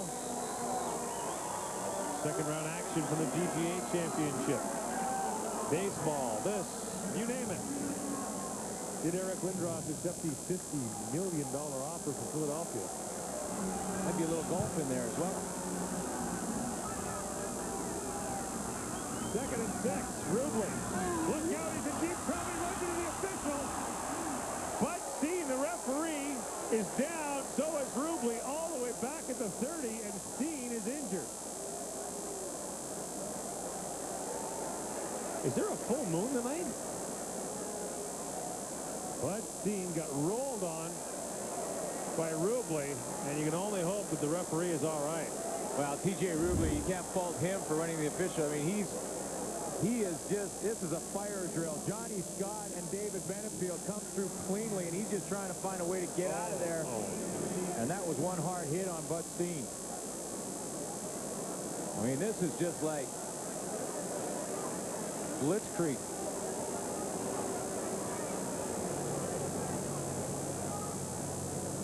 What a loss for Winnipeg. Got to be at least 20. There have been a lot of bullets flying in this game. No one is immune. Steen is up now.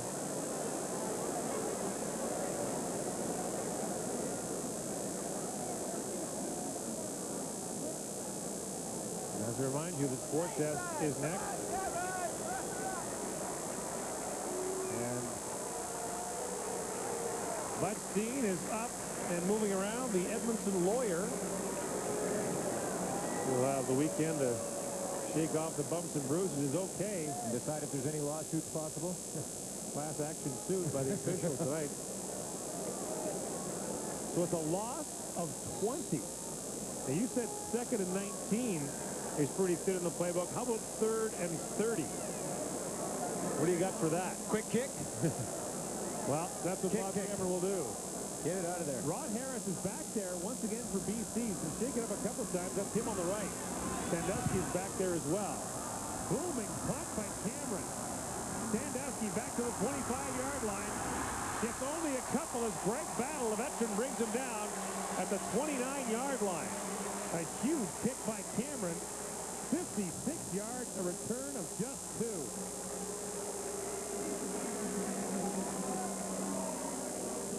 Good game last night, a good one this evening, and looking forward to this one next Thursday. Hamilton at Toronto.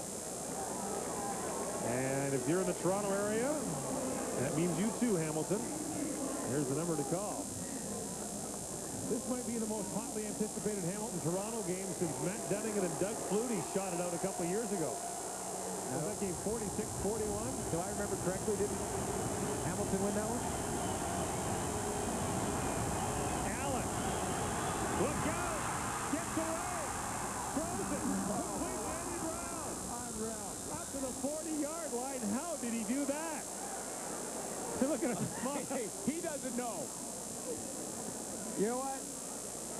That's the type of play, as a player, you look at the replay, you watch the game film, and you take a look at it the next day, and you don't know how you did it.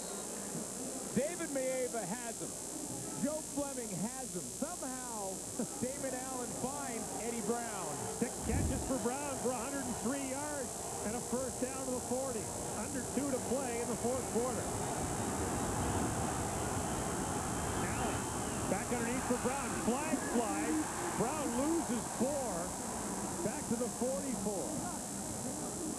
The flag came from the near sideline.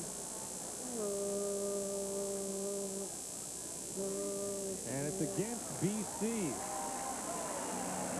Ineligible man downfield.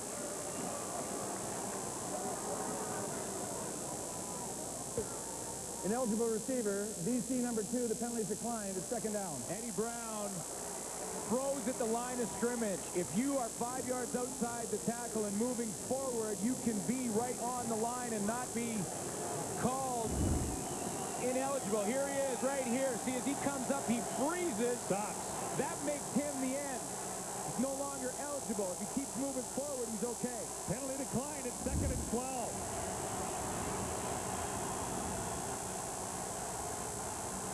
Here comes the blitz. Allen delivers.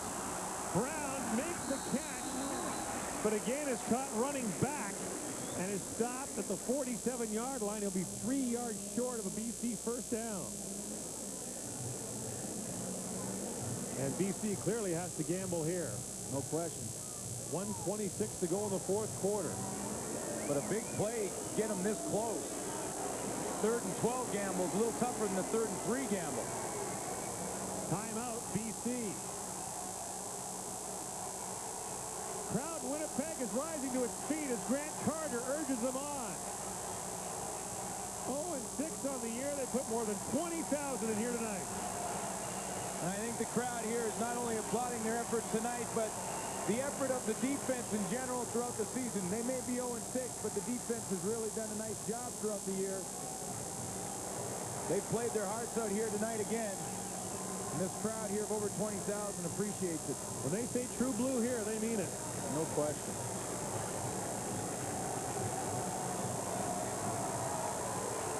3rd and 3 for BC. Now the crowd becomes a factor because if Damon Allen comes out over the ball and doesn't see what he likes defensively, he's going to want to try to audible.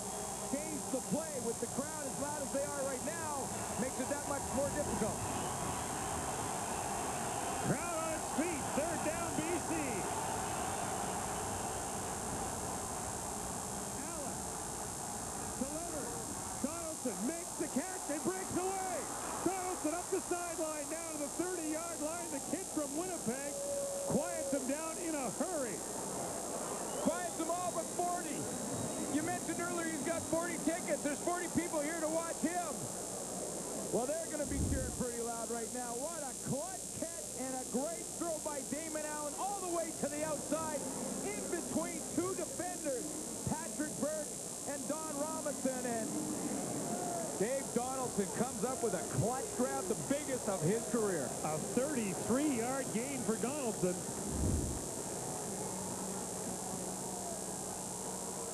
First down, BC at the 30.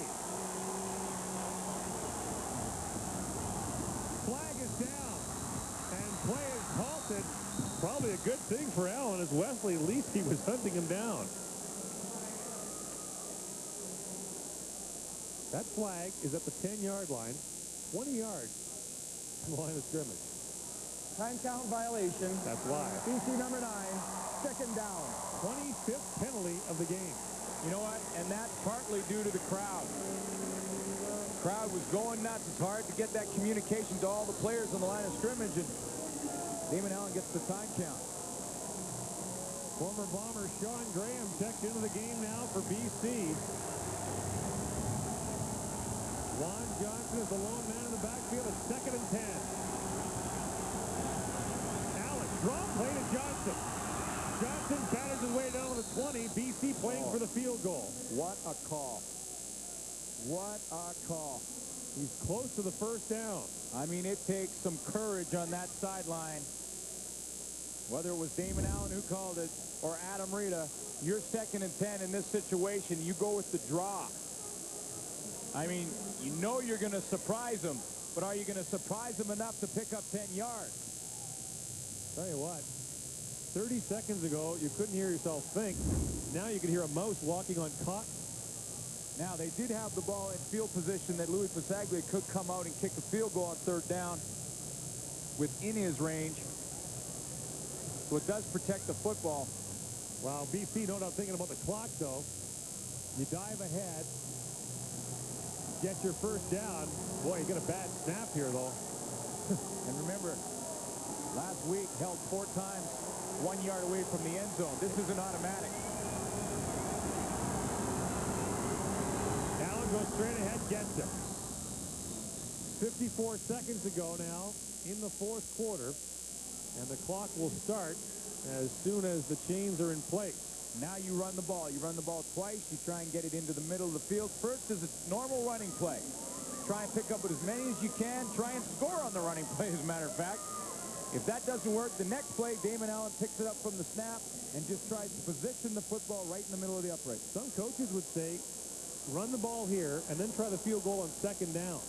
If you get a bad snap or whatever, you can still try it again on 3rd down. You've got a rookie, remember, holding for Pasaglia because Julio Caravetta, the veteran, was cut. And he's dropped one already. Juan Johnson down to the 15-yard line. 31 seconds to go, and Winnipeg will now blow its timeout.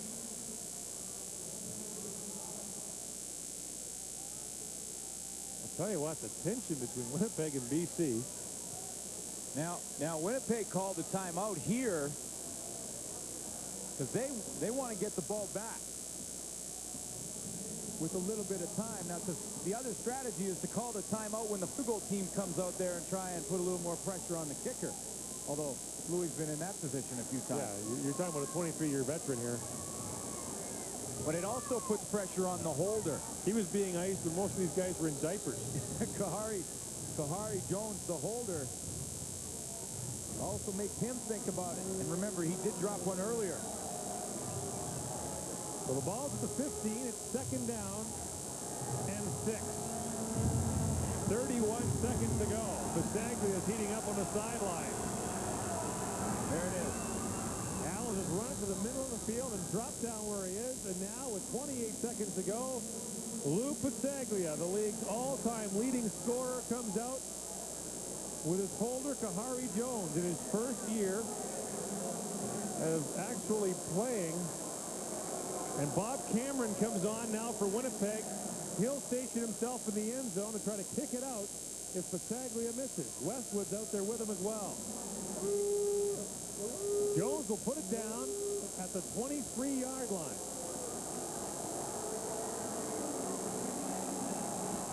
High snap, they get it down, and Pasaglia puts it through. 17 seconds to go, and the BC Lions have taken the lead 24-22. Their first lead since the first quarter. Great drive by Damon Allen.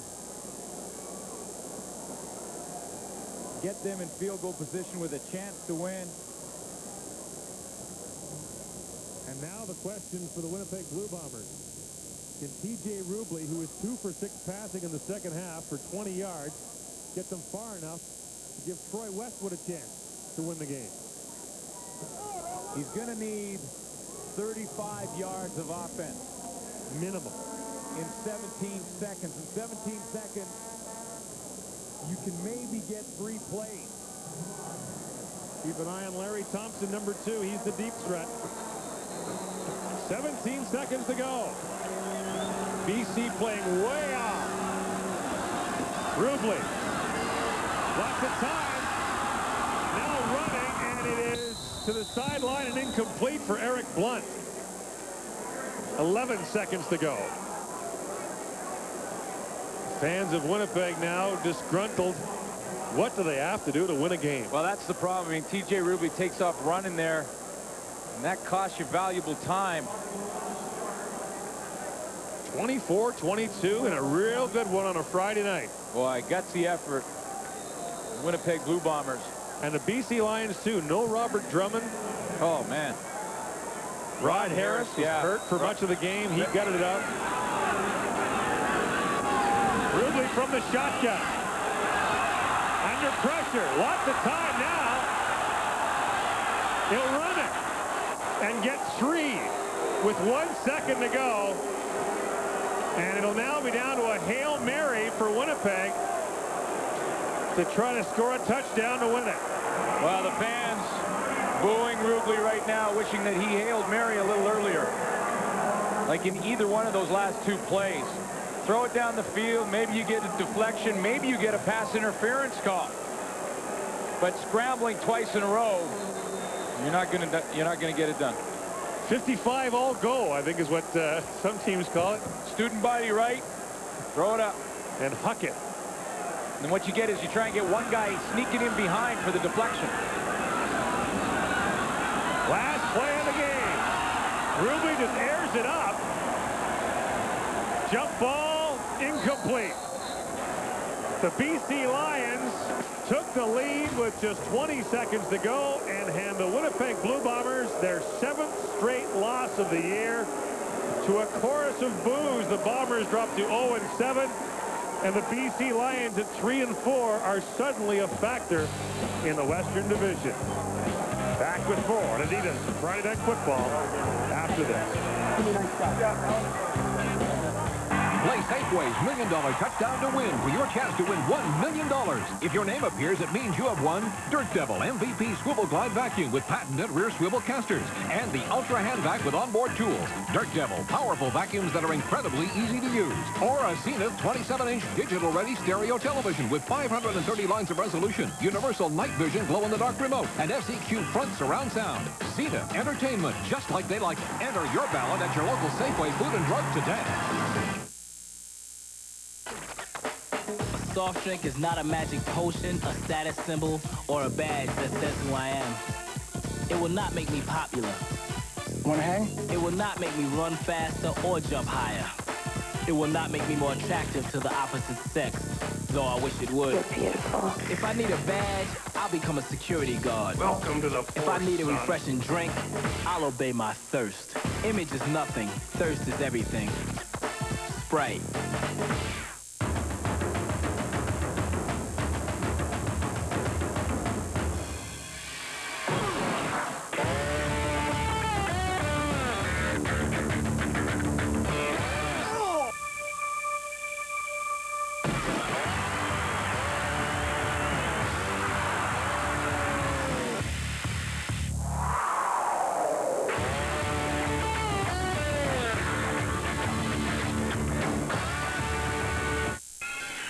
When you're a champion, you've got to work night and day to protect your title. Everyone wants to put you to the test, to make you sweat. But if you've got antibacterial odor fighters in your corner and 24-hour wetness protection, the kind you find in new Speed Stick Ultimate Antiperspirant, the best Speed Stick ever, you'll be a star in and out of the ring. New Speed Stick Ultimate, tough 24-hour protection. 5 minutes. All right, welcome back. Don't forget, Sports Desk is coming up in just a couple of minutes, but first, our final thoughts on this game, and pretty good game considering it was 2 last-place teams. BC not last anymore. They move into 3rd in the West, and the Bombers, Chris Schultz, heartbreaking again. Absolute heartbreaking game for the Winnipeg Blue Bombers, but you know it kind of fit the pattern of what has been happening to them consistently through this 1998 football season. Not bad in the first half, did some very proactive things. They really ran the football. They had a nice balanced attack. Second half, they just lost that little bit of intensity that allowed them to take the game away from BC, and BC did the opposite. Played a little bit conservative, 3-step drops, and then they made the one big play at the critical time. But that was tough for Winnipeg, positive for BC. Well, you know, for BC, it wasn't a pretty game, but it was a win, and they have an opportunity now next week to play Calgary at home. If they can manage a win in that one, they're right back in the divisional race. Sometimes it's not artistic, but the bottom line is the score, and the score says BC won, James. Yeah, very entertaining game for the fans. And how about Louis Pasaglia? You know, a couple of people were writing him off a few weeks ago. Tonight, he is the hero as he does it for the Lions and vaults them into 3rd place in the Western Division. Here's Louis' winner.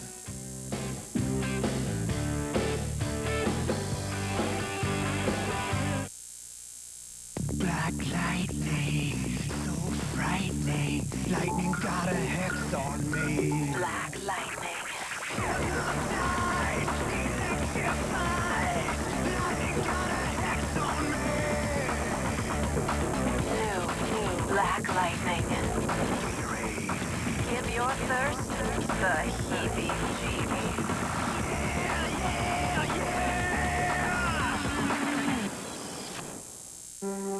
It's an idea that's been growing for quite some time. Introducing McWraps from McDonald's. They're loaded with fresh vegetables, selected cheeses, and seasoned meats, and wrapped up in warm Mediterranean soft bread, garden salad, turkey and ham club, and chicken Caesar. McWraps, a fresh new idea from McDonald's. Some were meant to glide. Some to just sit back and relax. And some were just meant to escape. On the water, you set the pace of the excitement. Discover how affordable boating really is. For a free video, call us at 1-800-808-BOAT or visit our website. Bring the family and come on aboard. Adidas. Friday Night Football on TSN is brought to you by Adidas, the official sponsor of the CFL. By Gatorade, is it in you? And by the new Speed Stick Ultimate Antiperspirant for top 24-hour protection. All right, our next game is next Thursday night. Yeah, that Southern Ontario rivalry, the Ticats and the Argos. Sports Desk is coming up next. We'll have all your highlights of the 2nd round of the PGA Championship. Dutchie and Gino will have all your news from the day's sports. Well, unlike the end of the game last year, no fisticuffs, no shoving between Mr. Reinbold and Mr. Rita. 2 Warriors shaking hands after a good game. BC wins it. 24-22 is the final over the Bombers. We'll see you tomorrow night. Next week, actually.